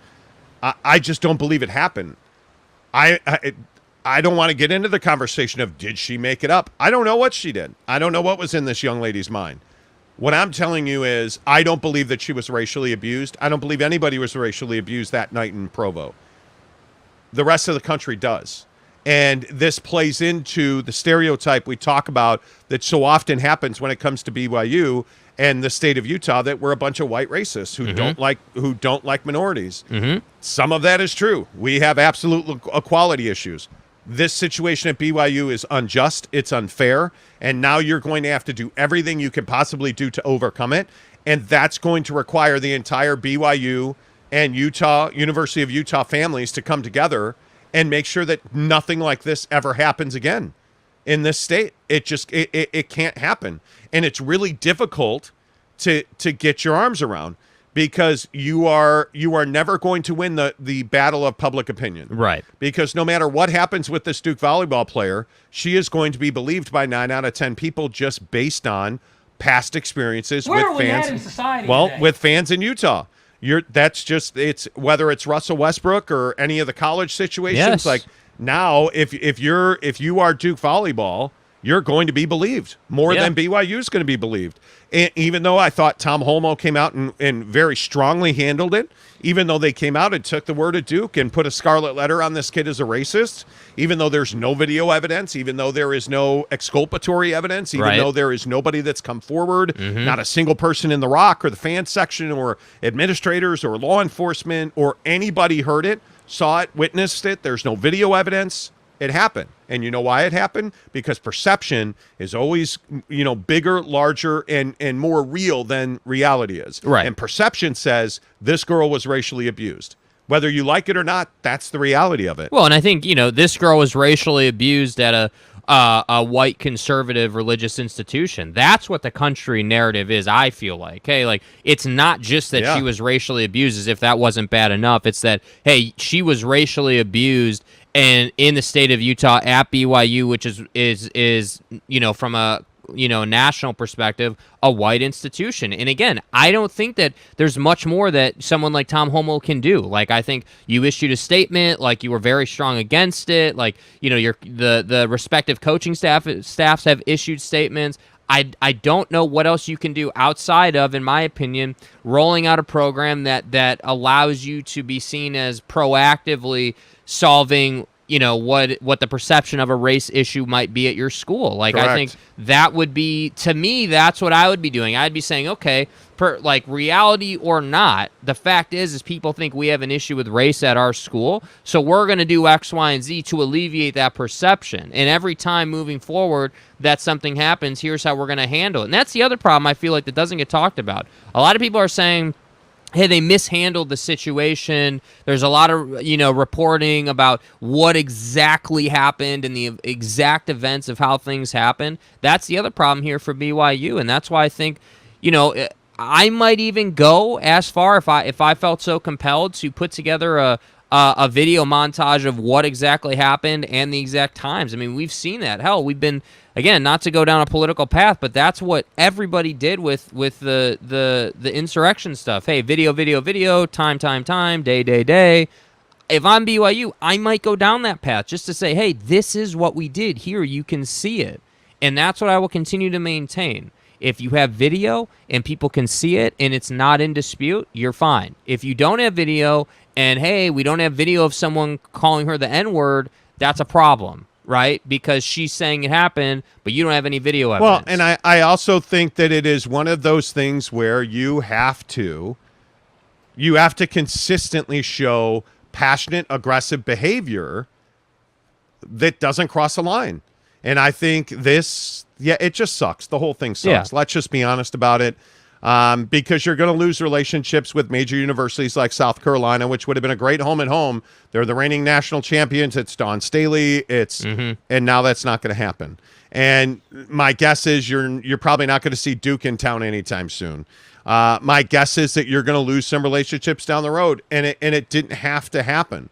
So we'll see. Let's get some of your comments in here. Ruff's official is talking about suing people. Like, I mean, what are you going to sue for?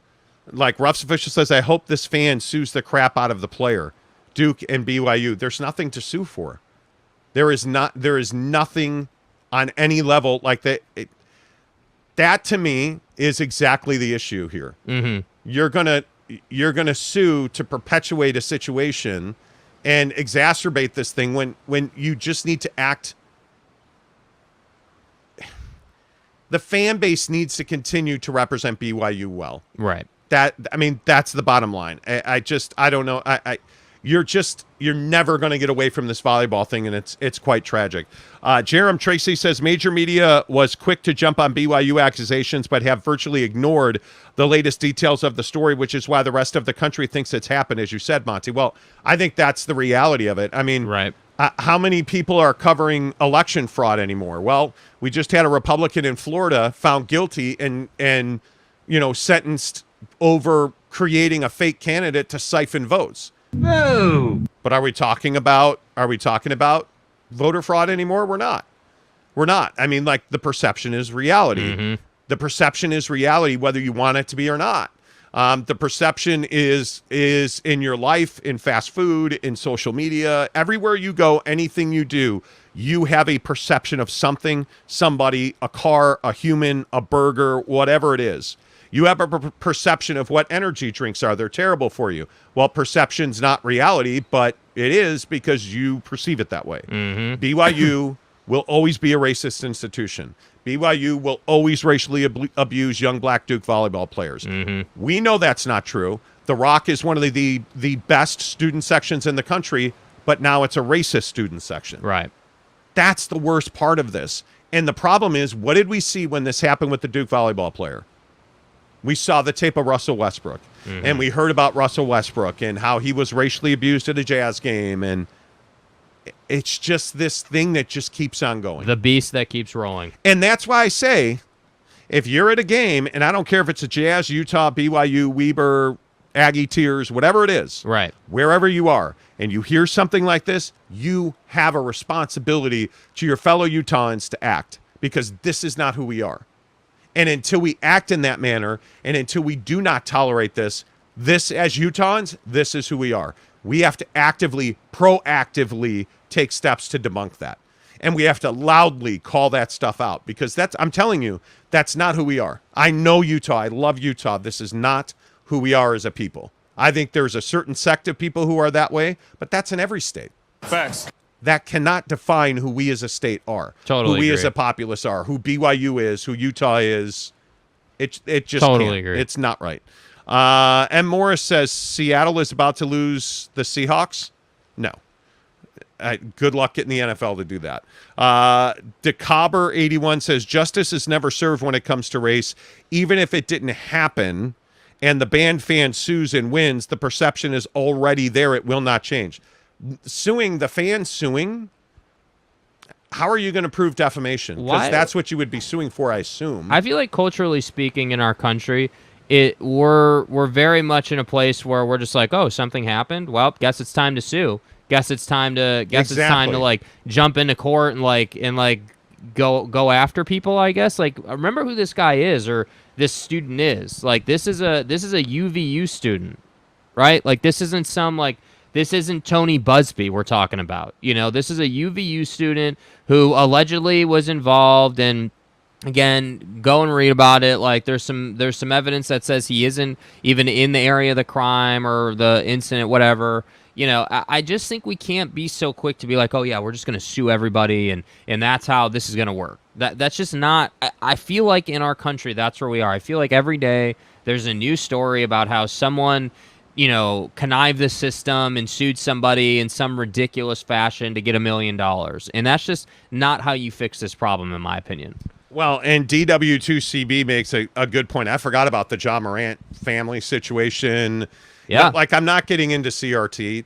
I see a ton of people, saying that, critical race theory is this or that. I'm not getting into it. Not on this show, not today. 8 minutes from now, we'll have Football at 50 brought to you by Papa Murphy's Pizza, so make sure you stick around for that. Tanner said, well, Homo had no choice, Jerem Tracy, because if he and BYU push back on these allegations, then it would have made their PR situation worse, far worse. It would have been like throwing gas on a fire, you know what I mean? You don't have a choice. Sir Robin said there have been podcasters, broadcasters have stepped up to our defense, so that's been Cook. Okay, that's cool. Ryan Buckley says, good morning, guys. Disappointed that Utah didn't get the win, but it's never over for Utah. Well, the Utah game was particularly disappointing because of why they lost. I don't believe that Utah got blown off the field. I don't believe, like I saw the BYU fans celebrating, talking about how Utah was outclassed. Utah was not outclassed. Right. Utah simply did not tackle. That's the difference in this game. Florida tackled Utah did not. Utah missed so many opportunities to bring Richardson down for sacks. Yep. Like Van Filliger alone probably could have had 3 to 5 sacks more. Yeah. You look at the run game tackling. How many times did Florida pick up an extra 2-3 yards because a tackle wasn't finished? Pick up a first down because a tackle wasn't finished. Yeah. Like, repeatedly. Yes. Repeatedly, Florida converting, Utah not. And then, I mean, Cam Rising throwing that interception, boy, that's tough. I mean, you're in a situation where you're driving to win the game on the road in Gainesville, and you simply threw it where I think there were all 11 Florida Gators were just chilling in one spot in the end zone, and he threw it right to you out of them. your goddamn mind. Like, that was one of the most frustrating moments I've had as a Utah football observer in some time. Yeah, because you could see the magic happening. You could see that Cam was taking him down the field. Like, everything was great. You know, you could kind of see the drive coming together. And you're like, okay, they're going to have a shot at this thing. They're going to have, this opportunity to have this great win. And I think that throwing an interception in that moment, again, the word is heartbreaking. I think that's the absolute correct word to use. And I think that Cam is still a great quarterback. He made a mistake. He turned the ball over. That's going to happen. But I think that this was a big-time learning lesson. And again, I'm going to keep bringing this up because I think Utah dealt with it a lot. You struggled with tackling. Well, why do you think that is?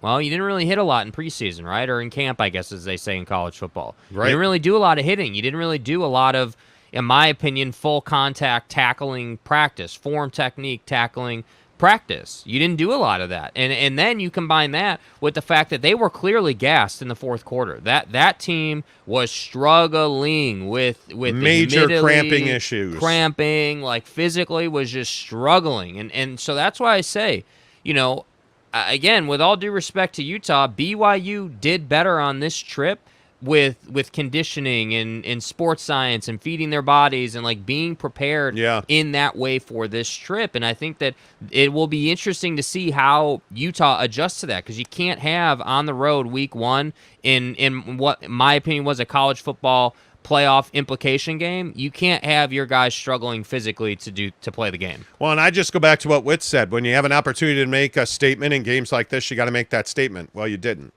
And I think the hard part now is you've got a 2-week run-up. Yeah. And maybe it's not the hard part. Maybe this is a good part. I don't know. Most football players I know, when they play poorly or lose a game, they want to play right away. Well, you've got 2 weeks to San Diego State in what I think is a massive football game. Now, San Diego State didn't exactly look great. They ran into, by the way, would like to say I told you so again, ran into a really good Arizona football team. I really don't care if you think it's sus. Yeah, told you. Yeah. By the way, Tanner Plummer calling me out for being arrogant and self-aggrandizing on Twitter. That was probably smart. Anyway, but the point is, Arizona is really good. Arizona is, and I shouldn't say really good. Arizona is vastly improved. Arizona is going to win a lot of games. They're probably going to be bowl eligible this year. I think what's really interesting is Utah's now got to go out and pound San Diego State. Yes. You've got to go out 2 weeks. It matters. And light them up and have zero mercy for San Diego State at Rice-Eccles in a couple of weeks, because now everything's got to be bigger and better. That's the problem. Yeah, and absolutely. I think, and one of the questions we're gonna talk about here at Football 50 is who's going to have the better season, BYU or Utah? Because BYU's off to this great flying start. Utah came out with a thud, but I wouldn't write Utah off yet. I mean, obviously what we saw last year, but they ran the football well. Right. There is no doubt about that. Tavion Thomas can run the football for this team. The offensive line was pretty good. I thought the offensive line played well. And this might be the first time we ever say this on the show. Cam Rising could have been a heck of a lot better than he was. Yeah, and that's why I say I really feel like, Utah was just not their best. Like, I felt like Utah wasn't tackling. Utah, like Devon Bailey had a nice little game, but I didn't feel like they executed offensively speaking very well. Like, there were things you could have done better. Like, I'm not going to sit here and get on this Anthony Richardson is the best thing I've ever seen train, because that's what I feel like happened on Twitter. Everyone was like, oh, well, Anthony Richardson did this and Anthony Richardson did that. No, what happened is Utah didn't tackle. Utah missed him in the backfield.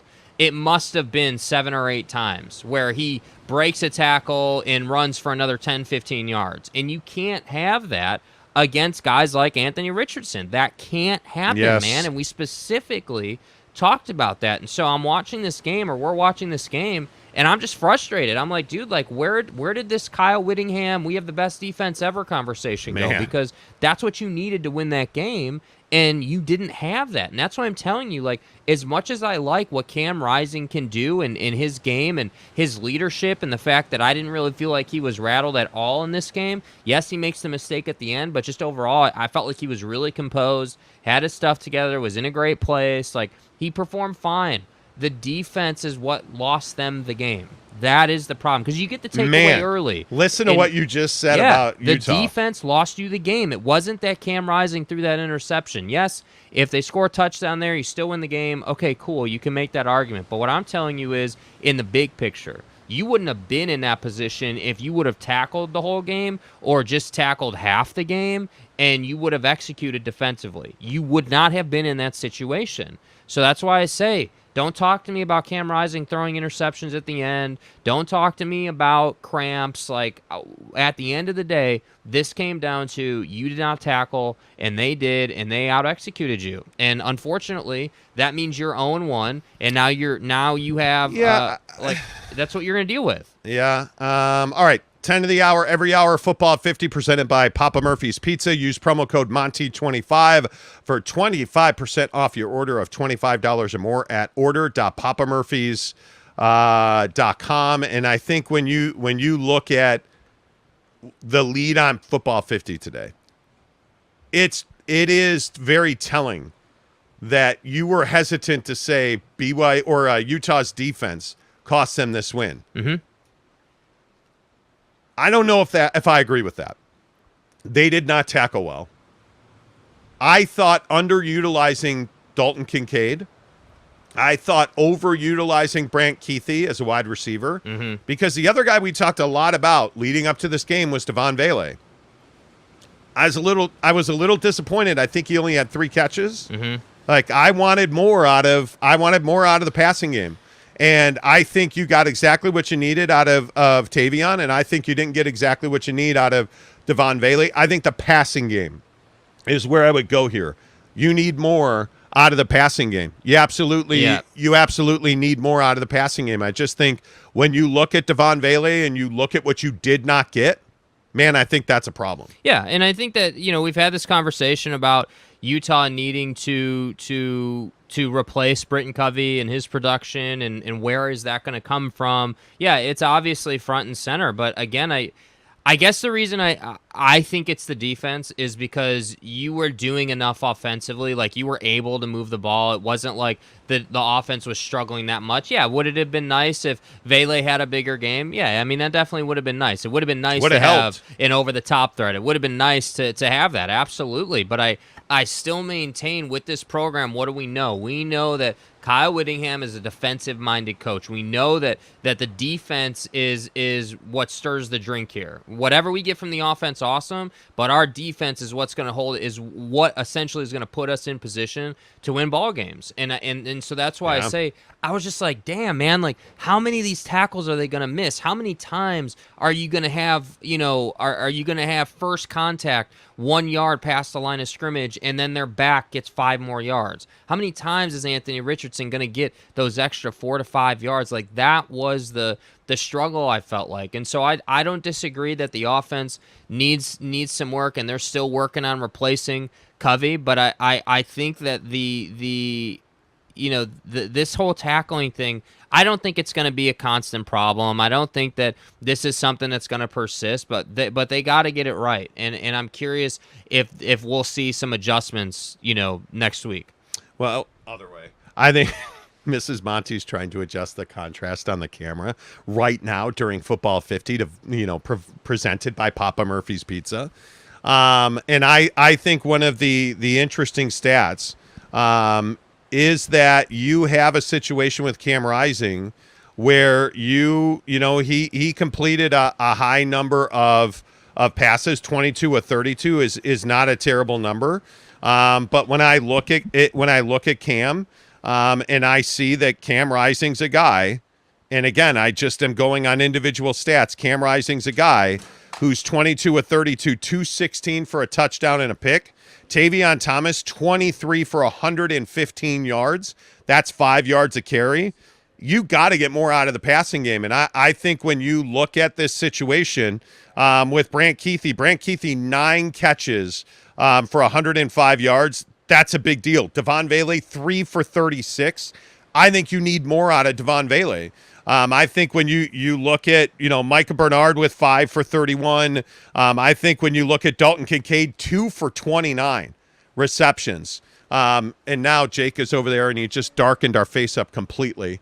He's trying, he's trying anyway. But the point is that when you look at these guys, and you see that there's just no balance in the Utah offense. That's what I would say.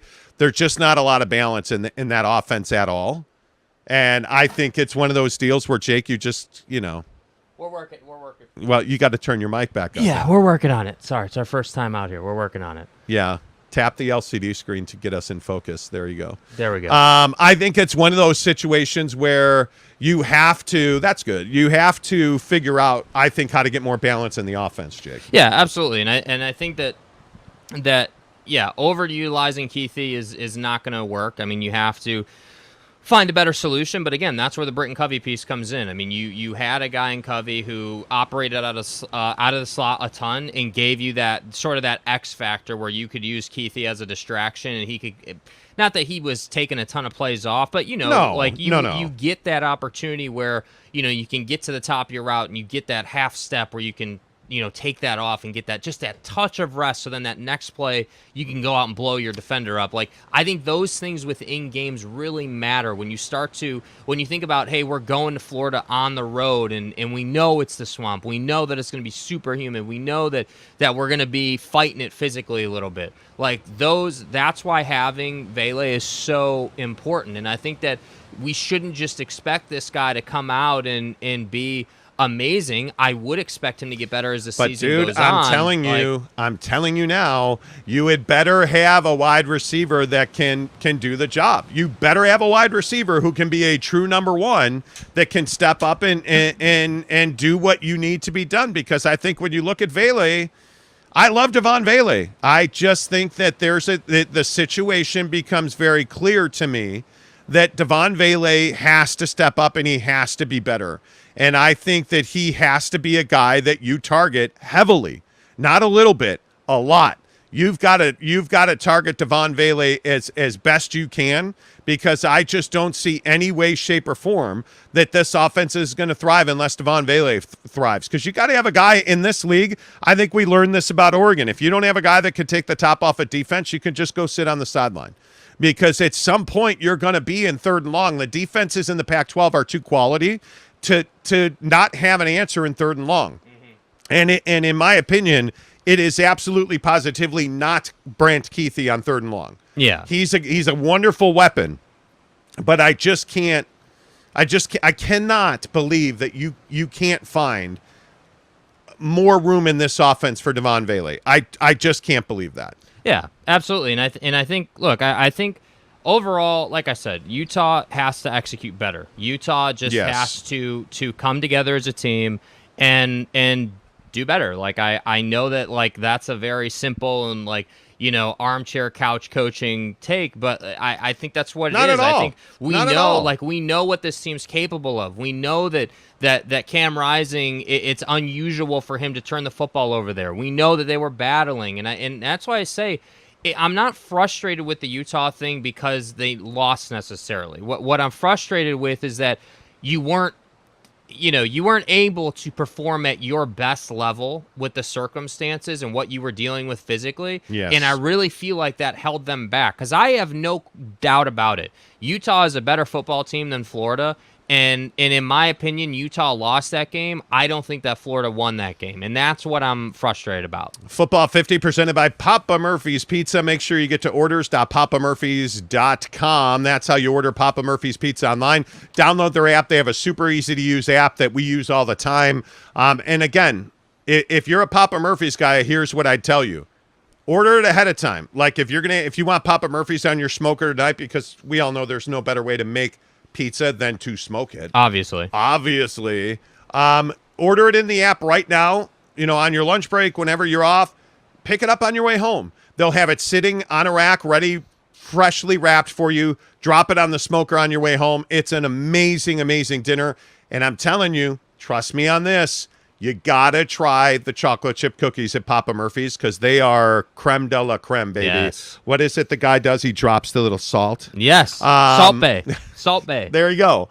I'm telling you right now, get the Papa Murphy's pizza. I am a mozzarella, onion mix, green onion, mushroom with cheese, but you got to get the barbecue sauce. Next time you order a Papa Murphy's pizza, use the code Monty25, get 25% off your purchase. Use that code to buy yourself some barbecue sauce because I think barbecue sauce on a pizza is amazing. Everybody says it looks much better now that you turn the lights up. Yeah, I'm working on it. We're this whole light behind us trying to light this is definitely a challenge. But I turn the lights up. We're working on it. So all right, I appreciate that. It is 11 o'clock in the Mountain Time Zone. Lopes fan Gabe gives us a $20 tip to say happy birthday, Mrs. Monty. Let's go. Indeed, it is Mrs. Monty's birthday today. She is 67 years old. I should say years young. The wrinkles are setting in, the skin is sagging, but we all still love her. Right. So happy birthday to Mrs. Monty. Gabe, appreciate you pointing that out. A lot of football talk on the show today, obviously reacting to BYU and Utah right here on the Monty Show, presented by the Utah Advocates, UtahAdvocates.com.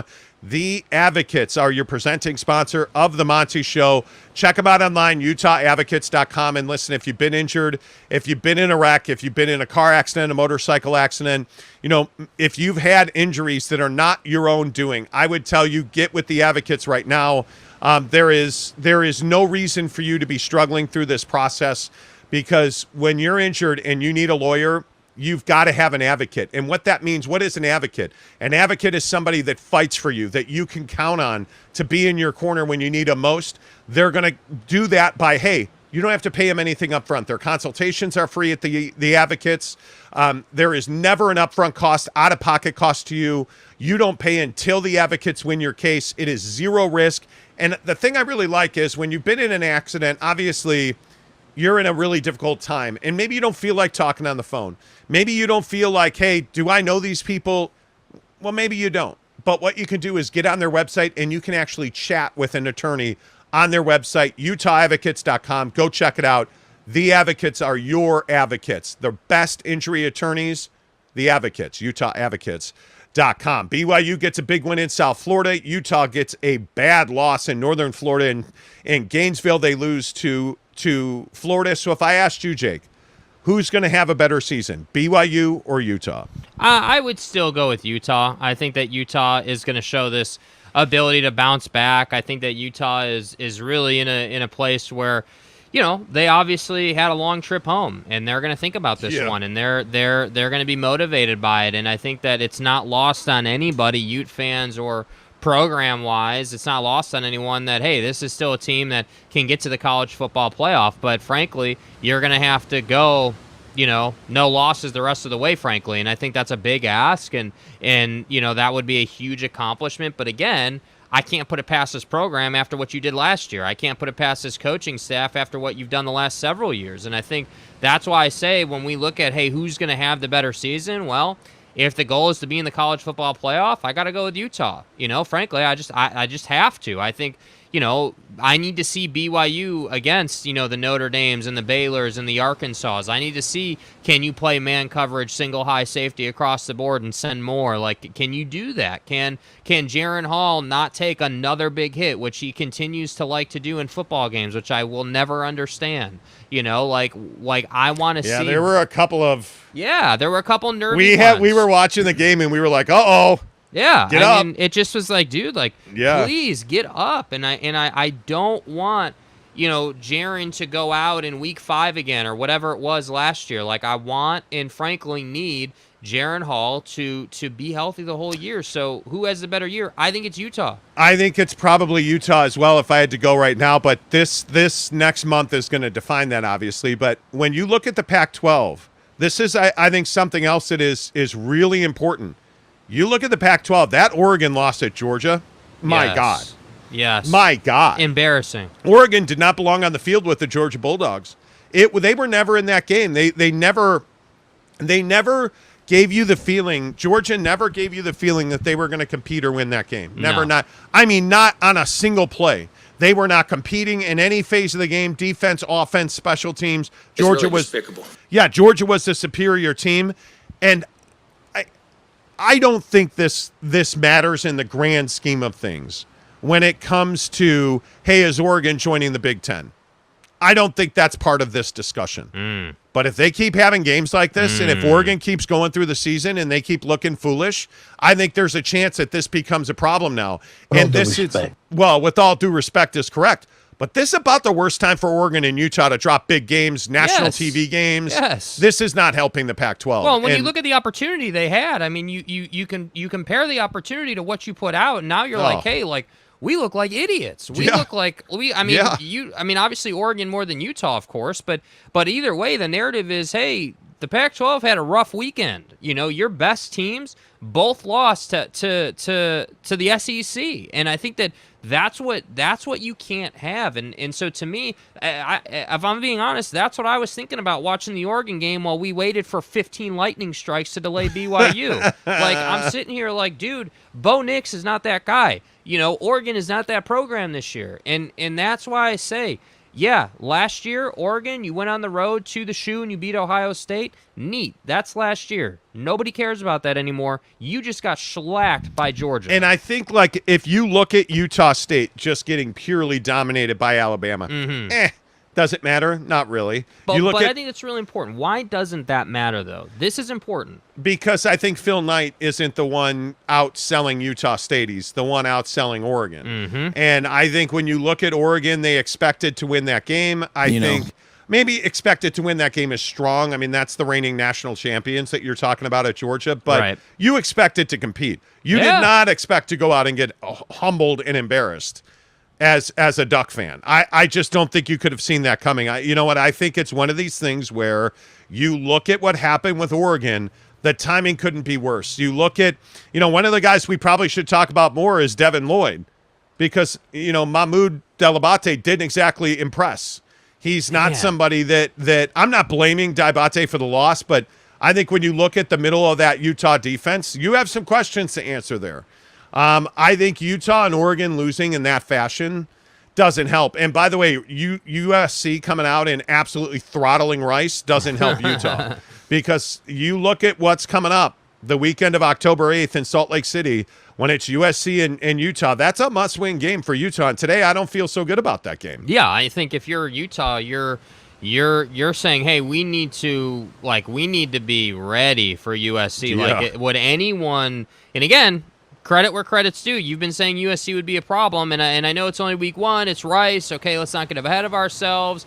But if USC comes out and rolls again, then don't you have to throw them right into the mix of college football playoff? We're right back in this thing. You have to do that because it is USC, because it is Lincoln Riley. And frankly, I wouldn't be surprised if at the end of the year we were talking about yet another average, NFL prospect and a USC quarterback winning the Heisman. I wouldn't be surprised by that at all. And so that's why I say, let's not get ahead of ourselves, but also let's not be surprised, because again, USC has that brand power. And if you're the Big Ten, like if you're the commissioner of the Big Ten, if you're that conference, and you know that you've got this $7 billion rights deal with the ability to escalate it to $10 billion if you were to bring schools like Oregon and Washington, how much does this schlacking matter to you? Like, do you care? Or is it more of a TV, media rights, numbers game? That's what I'm really curious about. Like, how much does that loss affect decision-making? My feeling is it probably doesn't affect it too much, but it certainly doesn't help. It would have been nice if the Big Ten could have said, yeah, hey, look, that crown jewel of a Nike school in Oregon just went out and lost by 1 field goal at Georgia. That would have been cool to be able to say that, but unfortunately we don't get to do that. Yeah, and I think you look at USC putting up 66 points on Rice, and you quickly realize that, Lee, Gentry, Bullock, Williams, I mean, just absolutely dominated for that defense. And you look at Caleb Williams running 6 times for 68 yards, throwing for 249 and 2 scores, taking the rest of the game off. That's everything you wanted. If you're Lincoln Riley, if you're a Trojan, fight on, brother, because you're feeling pretty good. You're feeling pretty good this morning about that. Yes. And the thing I would say is that you should go to Barbecue Pit Stop in Utah, any of their 5 locations, including Layton, Lehigh, Logan, St. George, and, of course, our good friends at Salt Lake City and Murray. We have this last week for you to get into their stores, enter to win our trip to BYU and Notre Dame. By the way, Irish up. Bless up. Anything you want to say about Notre Dame after making a jackass of yourself the other day on the show, saying that Notre Dame was going to get lost by 89 points? I believe you predicted 106-41 would be the final score. That the Buckeyes would score 100. When what I have to say to you is suck it. Hey, listen. Go I was Irish. partially right. Brian Kelly lost this weekend. Did I not say that Brian Kelly would lose? You did. What an idiot, by the way. No, come on, guys. You're not going to distract me. What? Notre Dame showed out. They showed. What did I tell you? That defense is full of NFL prospects, right? Yes, you I did told say you. that. You I said said that. I'm smarter than you. Right. I'm better looking. Right. My woman is hotter than your woman. Right. Like all the things. Yeah, all the things we know are true. And Notre Dame is going to compete. And they damn near. Well, no, this is a lie. They damn near beat Ohio State. Y'all feel me? But that game played out just the way I told you it would. Notre Dame was in it late. Ohio State decided to be Ohio State. They stuck that Buckeye where the sun don't shine, and they pulled away. Notre Dame acquitted themselves quite well. Thank you very much. Yeah. Ronaya be damned. By the way, oh my God, did you see the meme? The meme of Ronaya's head on a Utah football player? And the caption was, when you get catfished into believing that Utah is a top 10 team. No. And it's Ronaya's head on Utah. Bro. They need to chill out with that, bro. Cold-blooded. Dude. And then, of course, the cherry on top of the sundae. The sundae. The dessert for your prime filet. Right. The, 6-foot blonde to kiss you goodnight. Right. Was Brian Kelly losing on a blocked extra point. What a dick. Yeah, how about Brian Kelly and his made-up Southern accent getting throttled by Florida State, only to right the ship, cause a turnover on the goal line by Florida State, march 99 yards down the field, score the touchdown. You're down 1 point. Well, we're going to kick the extra point. Well, you tried, and then Florida State blocked it to win the game. Suck it, Brian Kelly. Happened. There are few coaches on this earth who I wish to never lose a game. There you go. Brian Kelly's not one of them. I hope he loses every game that he ever coaches. Yes. I cannot wait to see him get railroaded out of being Ed Ogeron's replacement. Mm-hmm.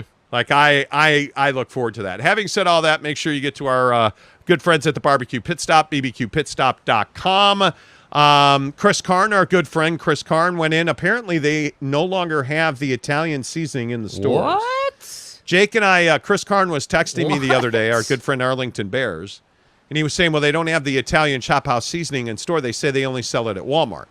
Well, let's get a couple of things straight.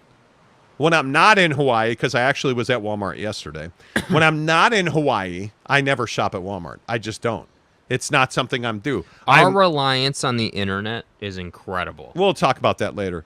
I did not and was not aware that Walmart even had Kinder seasoning. Apparently they do. If you can get your hands on the Kinder's taco seasoning, any in the Kinder line that really Barbecue Pit Stop sells, and if not Kinder, they have every seasoning under the sun. Yeah. Make sure you check them out online. Every rub, spice, sauce that you need, get into their stores. It's in stock. You want it, they got it, absolutely. And they have every one of the best smoker and grill that you can imagine, whether that's a Yoder, a Traeger, a Big Green Egg. By the way, 2 of our listeners now have won Traeger smokers, their weekly giveaway. Yes. Get into Barbecue Pit Stop. Look for our beautiful faces. Well, my beautiful face and Jake's also ran face. That's right, T. On the counter on the Enter to Win box.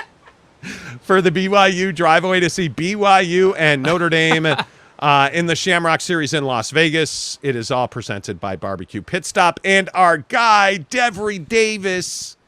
Good old Devry Davis, our good friend. I'm telling you, man, the mortgage industry is crazy right now. You need a friend in the mortgage business. It's Devry Davis. You're listening to The Monty Show, my favorite peeps. I'm Devry Davis with the Davis Lending Team, powered by Academy Mortgage. Whether you're a first-time home buyer, you don't know what you're doing, you bought multiple homes, second homes, investment properties, multifamily, we've got you covered.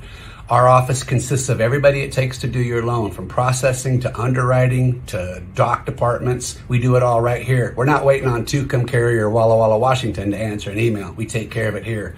The housing market's changed. Prices are dropping. It's the greatest time to buy a house. There's no such thing as a dumb question. If you have any questions, you give me a shout. I'll walk you through it. Have a great day. Tell my money guys I said what's up. Yo, what's up, Devry? Devry, good to see you, my friend. Devry Davis. At the Davis Lending Team, 801-543-9666, NMLS number 278545. Devry Davis is an equal housing lender. All right, let's get to your comments. Rod Smith gives us a $10 tip to say, where was the vaunted BYU secondary? Probably not as good as they wanted to be. Well, and I don't know what you're referencing. I don't know if that's you're saying that we said they were vaunted. We didn't say they were vaunted. We were specifically talking about last week how they can't be playing, drop 8, rush 3. I mean, you can't do that. And we specifically had those conversations. And I think that, again, I think that BYU executed mentally. You physically you were fine. I think that the defense, to your point, there's still some questions. We still need to see hey, I can play man across the board and not worry about giving up an 80-yard game breaker. We need to see that out of BYU, absolutely. But I think you should feel good about yourself today if you're a BYU fan. But wait, what do you mean, where was the vaunted secondary? Well, the vaunted secondary was chasing Max Tooley down the field when he had his pick 6. Yeah. So I would say that's where the vaunted BYU secondary was. This was a great performance. You feel great about this game if you're BYU. You're going to watch a lot of film. Would you like to have seen, more interceptions? Would you like to have seen a better performance? Sure, you would like not to give up 21 points. It's a college football game. You're going to give up 21 points. But I think when I look at the numbers coming out of this game, and I look at Jerry Bohannon scoring or going 17 of 30, barely 50%, 172 yards, a QBR of 7.2. I'm going to say the secondary handled their business. With all due respect. Yeah, with all due respect. That you only gave up 279 yards. I'm going to say that the secondary did handled their business. That your leading rusher had 39 yards and averaged 3.9 yards a carry. Yes. I'm going to say you handled your business. That your leading receiver, and now granted, 5 catches, 113 yards, but did you give up a receiving touchdown? You didn't. I'm going to say the secondary handled their business. I don't think you have a whole lot to complain about with BYU. I'm going to say this again. I really don't. Tanner Plummer says they're going to do a live stream at halftime of the BYU-Oregon game. Okay. M. Alvarez says, are you guys going to do a draw on a live stream? I don't know that we'll live stream that draw at Barbecue Pit Stop. We're giving the trip away at the Barbecue Pit Stop in Lehigh. We're going to talk a lot more about that event next week, but we're going to have Papa Murphy's Pizza. We're going to have wings there. We're going to have smokers fired up. We're going to do our Football Saturday show there. And then we're going to watch BYU in Oregon. And then at the halftime of BYU and Oregon, we're going to give away that. We're going to pull the winner. And hopefully Steve from Barbecue Pit Stop will be able to join us on that one. Yes. And he'll actually pull the winner out of the hat to see who wins that trip to see BYU and Oregon. BYU and Notre Dame at the Shamrock Series of the halftime of BYU and Oregon. So we'll see. By the way, don't you feel a lot better about BYU and Oregon after the Georgia game? Well, I mean, don't you have to? Like, and this is kind of what I'm struggling with today. I'm wondering, how should I feel about teams like Utah? How should I feel about teams like Oregon? Should I like with Oregon specifically? I don't feel great that they're going to bounce back. Like, I know that sounds kind of crazy. Like, you just got your ass kicked in Georgia, and you're sitting here like, wow, like, how do we even come back from that? Like, how do we? I mean, that wasn't just a clinical, like, they were better than you type performance. They got dominated. Like, Bo Nix, like, not impressed. Not impressed. Like, thought Bo Nix was better. very Auburn Bo Nix. Yeah. Like, he was not impressive at all. Their defense, there were a lot of snaps. Their defense just didn't compete. Yeah. I mean, plain and simply put, their defense didn't compete at Oregon, which is shocking. And maybe Mario Cristobal is a better coach than we were giving him credit for. I don't know, because they were terrible. Yeah. Like, they were really, really bad. Really disappointing. Mac Myson, since we're on the topic of food, just thought I'd drop in with some facts that Whataburger is better than In-N-Out. Who the fuck are you? Okay, that's a fact. I'm going to give you another chance. No, you're not. I'm going to give you another chance to come into the comments section and correct what you just said, because I know you didn't just say that Whataburger's better than anything, because it's not. It is. Whataburger. No, it's not. It's not. How many Whataburgers have you had? Like 10. No, you've had one. Well. You've only had one. How many times have you eaten there, do you think? Probably twice. Maybe. How many times have you eaten at In-N-Out? Plenty of times. 100? Probably. In my life, yeah, probably. I've had more Whataburger than you, and I'm telling you, the bun at Whataburger is better. The meat is better. No. The shape of the patty's better. No. And the French fries are certainly Congratulations, better. but that's bullshit. All of that to say that I'm telling you, In-N-Out Burger is one of the most overrated brands in the history of really crappy fast food. Okay. Okay, I feel better now. Yeah, good. I feel better now. I do. Apparently, Tanner Plummer is setting policy on the show. Tanner said they're going to do a live stream at halftime of the BYU Oregon game, M. Alvarez. That's when they're going to draw the winner. So we're doing a live stream now. Did you and Tanner talk about something I was unaware of? No, we did not. Okay. We did not at all. Executive producer Tanner Plummer. I don't have much to say. Matt Turley said, I think Arkansas is going to be the hardest game for BYU this season. They look good week one against a solid team. Yeah, I agree. Arkansas did look good. Yeah. And I think Arkansas, and maybe I'm not the only one sounding the Arkansas alarm anymore.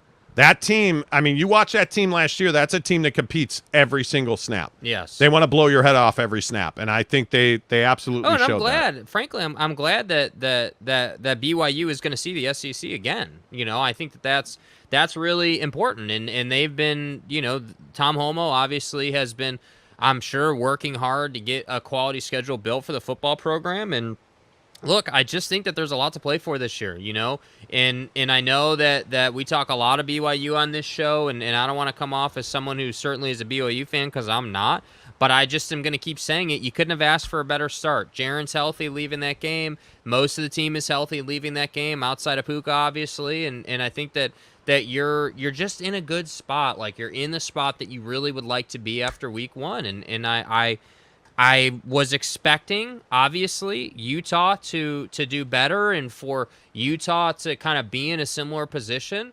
Unfortunately, they're not there. That said, adversity is what is the saying? Adversity is opportunity being born, or whatever the great corny saying is. So, hopefully they can bounce back. But I just think that BYU executed. BYU handled their business, and they deserve a lot of credit for that, especially with everything they had to deal with. Yeah, I totally agree. I think it's one of those things that you can't undervalue that.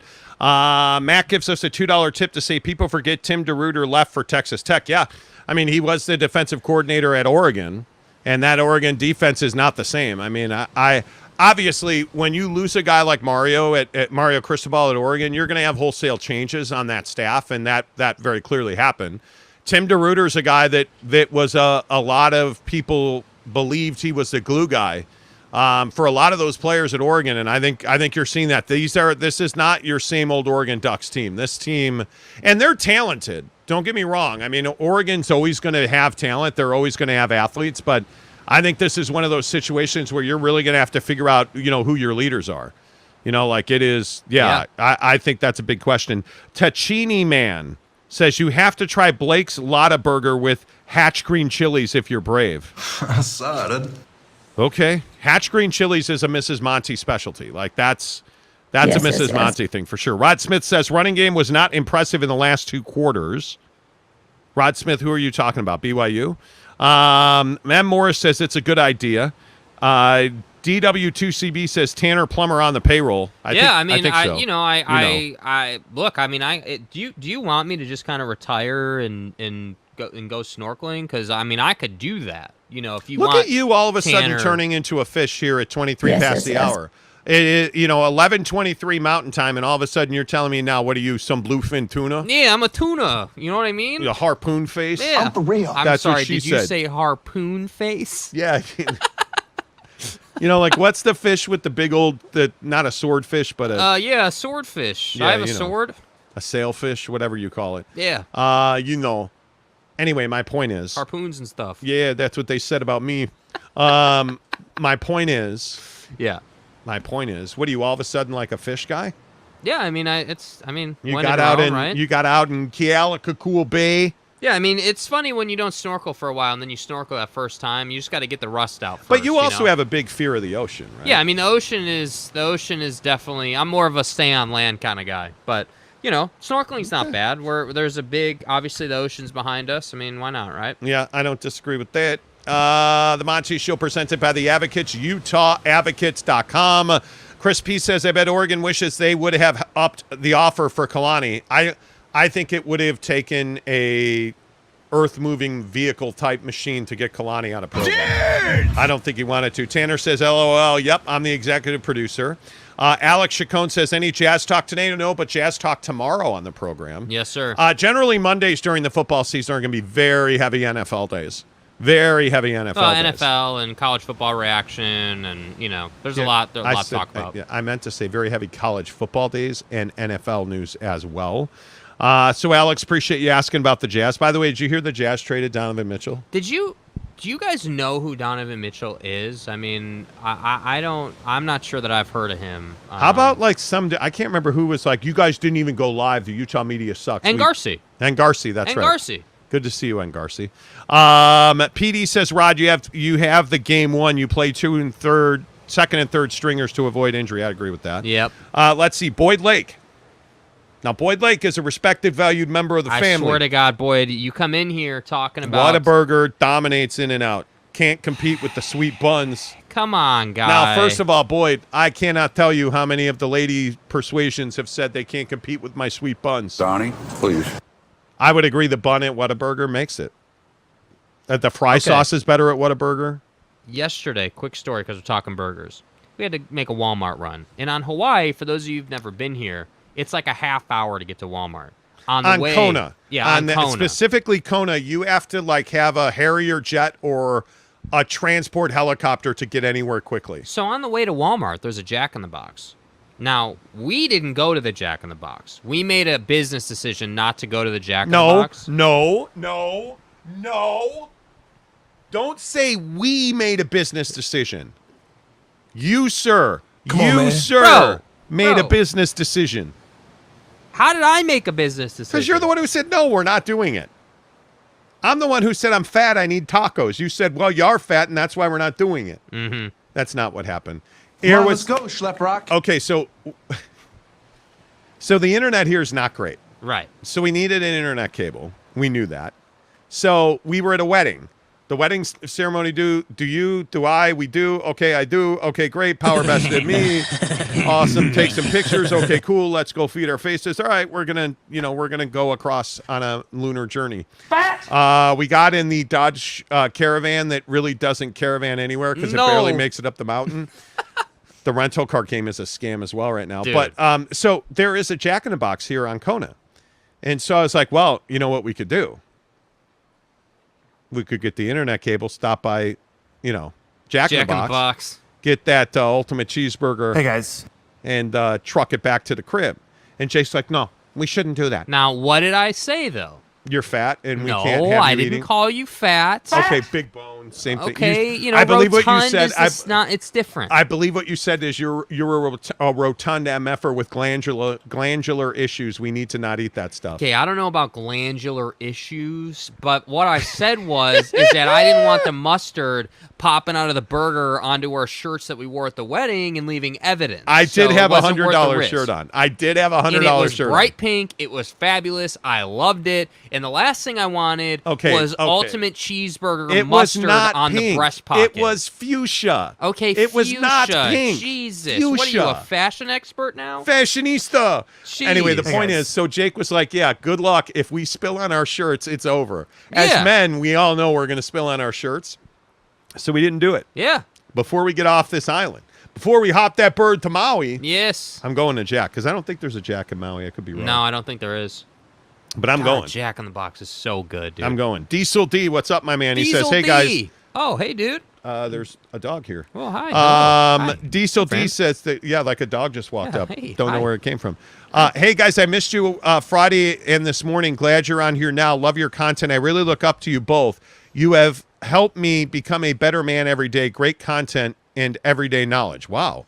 Diesel D, appreciate you, bro. Appreciate that, man. That's huge. appreciate Thank that. you. Mark Hale says, I would rather have the Utes win than eat at In-N-Out. My man. My man. My man. So wait, what is losing to Florida equivalent to? Like in burger terms, is losing to Florida equivalent to a McDonald's Big Mac. McDonald's quarter pounder Oh. Big Mac garbage? Like, I cannot tell you the only thing I ever eat at McDonald's is breakfast.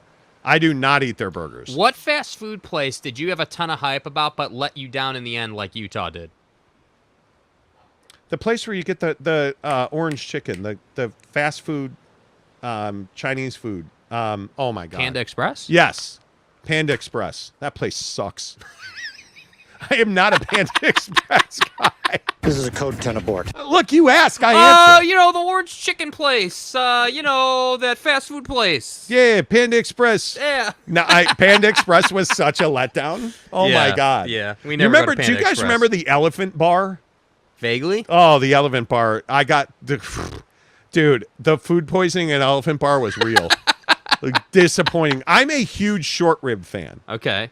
So, by the way, at the wedding, my sister-in-law we're here for a wedding. Right. Poorly timed. Did she not check the football schedule? Yeah, duh. They had Idiots. great food until there was a torrential downpour. Okay, where does Mac salad rank on your favorite foods in life? Oh my God. Because the Mac salad at this wedding was truly incredible. Like, we're talking about, so this wedding last night, right? It's pouring, I'm talking about like open up the floodgates, pouring rain. And we're sitting under this tent and everyone, it's probably, I don't know, 50 people maybe, if that. And we're all eating the food that was catered for the wedding. And it was good The food. best part of the food was the Mac salad. It was amazing. And everyone's like, save the Mac salad so it doesn't get flooded. They literally took the bowl and put it on a table. Who's got the best Mac salad?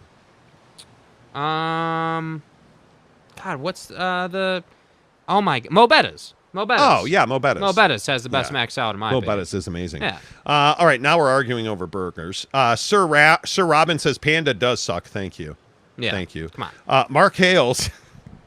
Mark's on a food kick. He says Utes losing is like eating some French peach pie. Peach pie. This is Coach Saban. I like it. Mac Mize says, just roll the Post Malone Hot Ones clip. Enough said. What a burger is the champ. Oh, no. please. No. Please. No. Cam Harrison says, now I want Jack in the Box, as you should. Matt Turley says, Habit Grill is better than all the burgers. I will tell you, the Whataburger at the Habit. The Whataburger at the Habit? No, I'm sorry. The Impossible Burger at the Habit.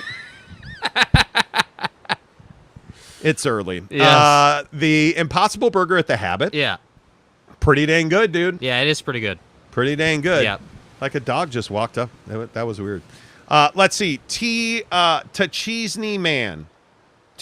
Man says casuals getting cut. Hello?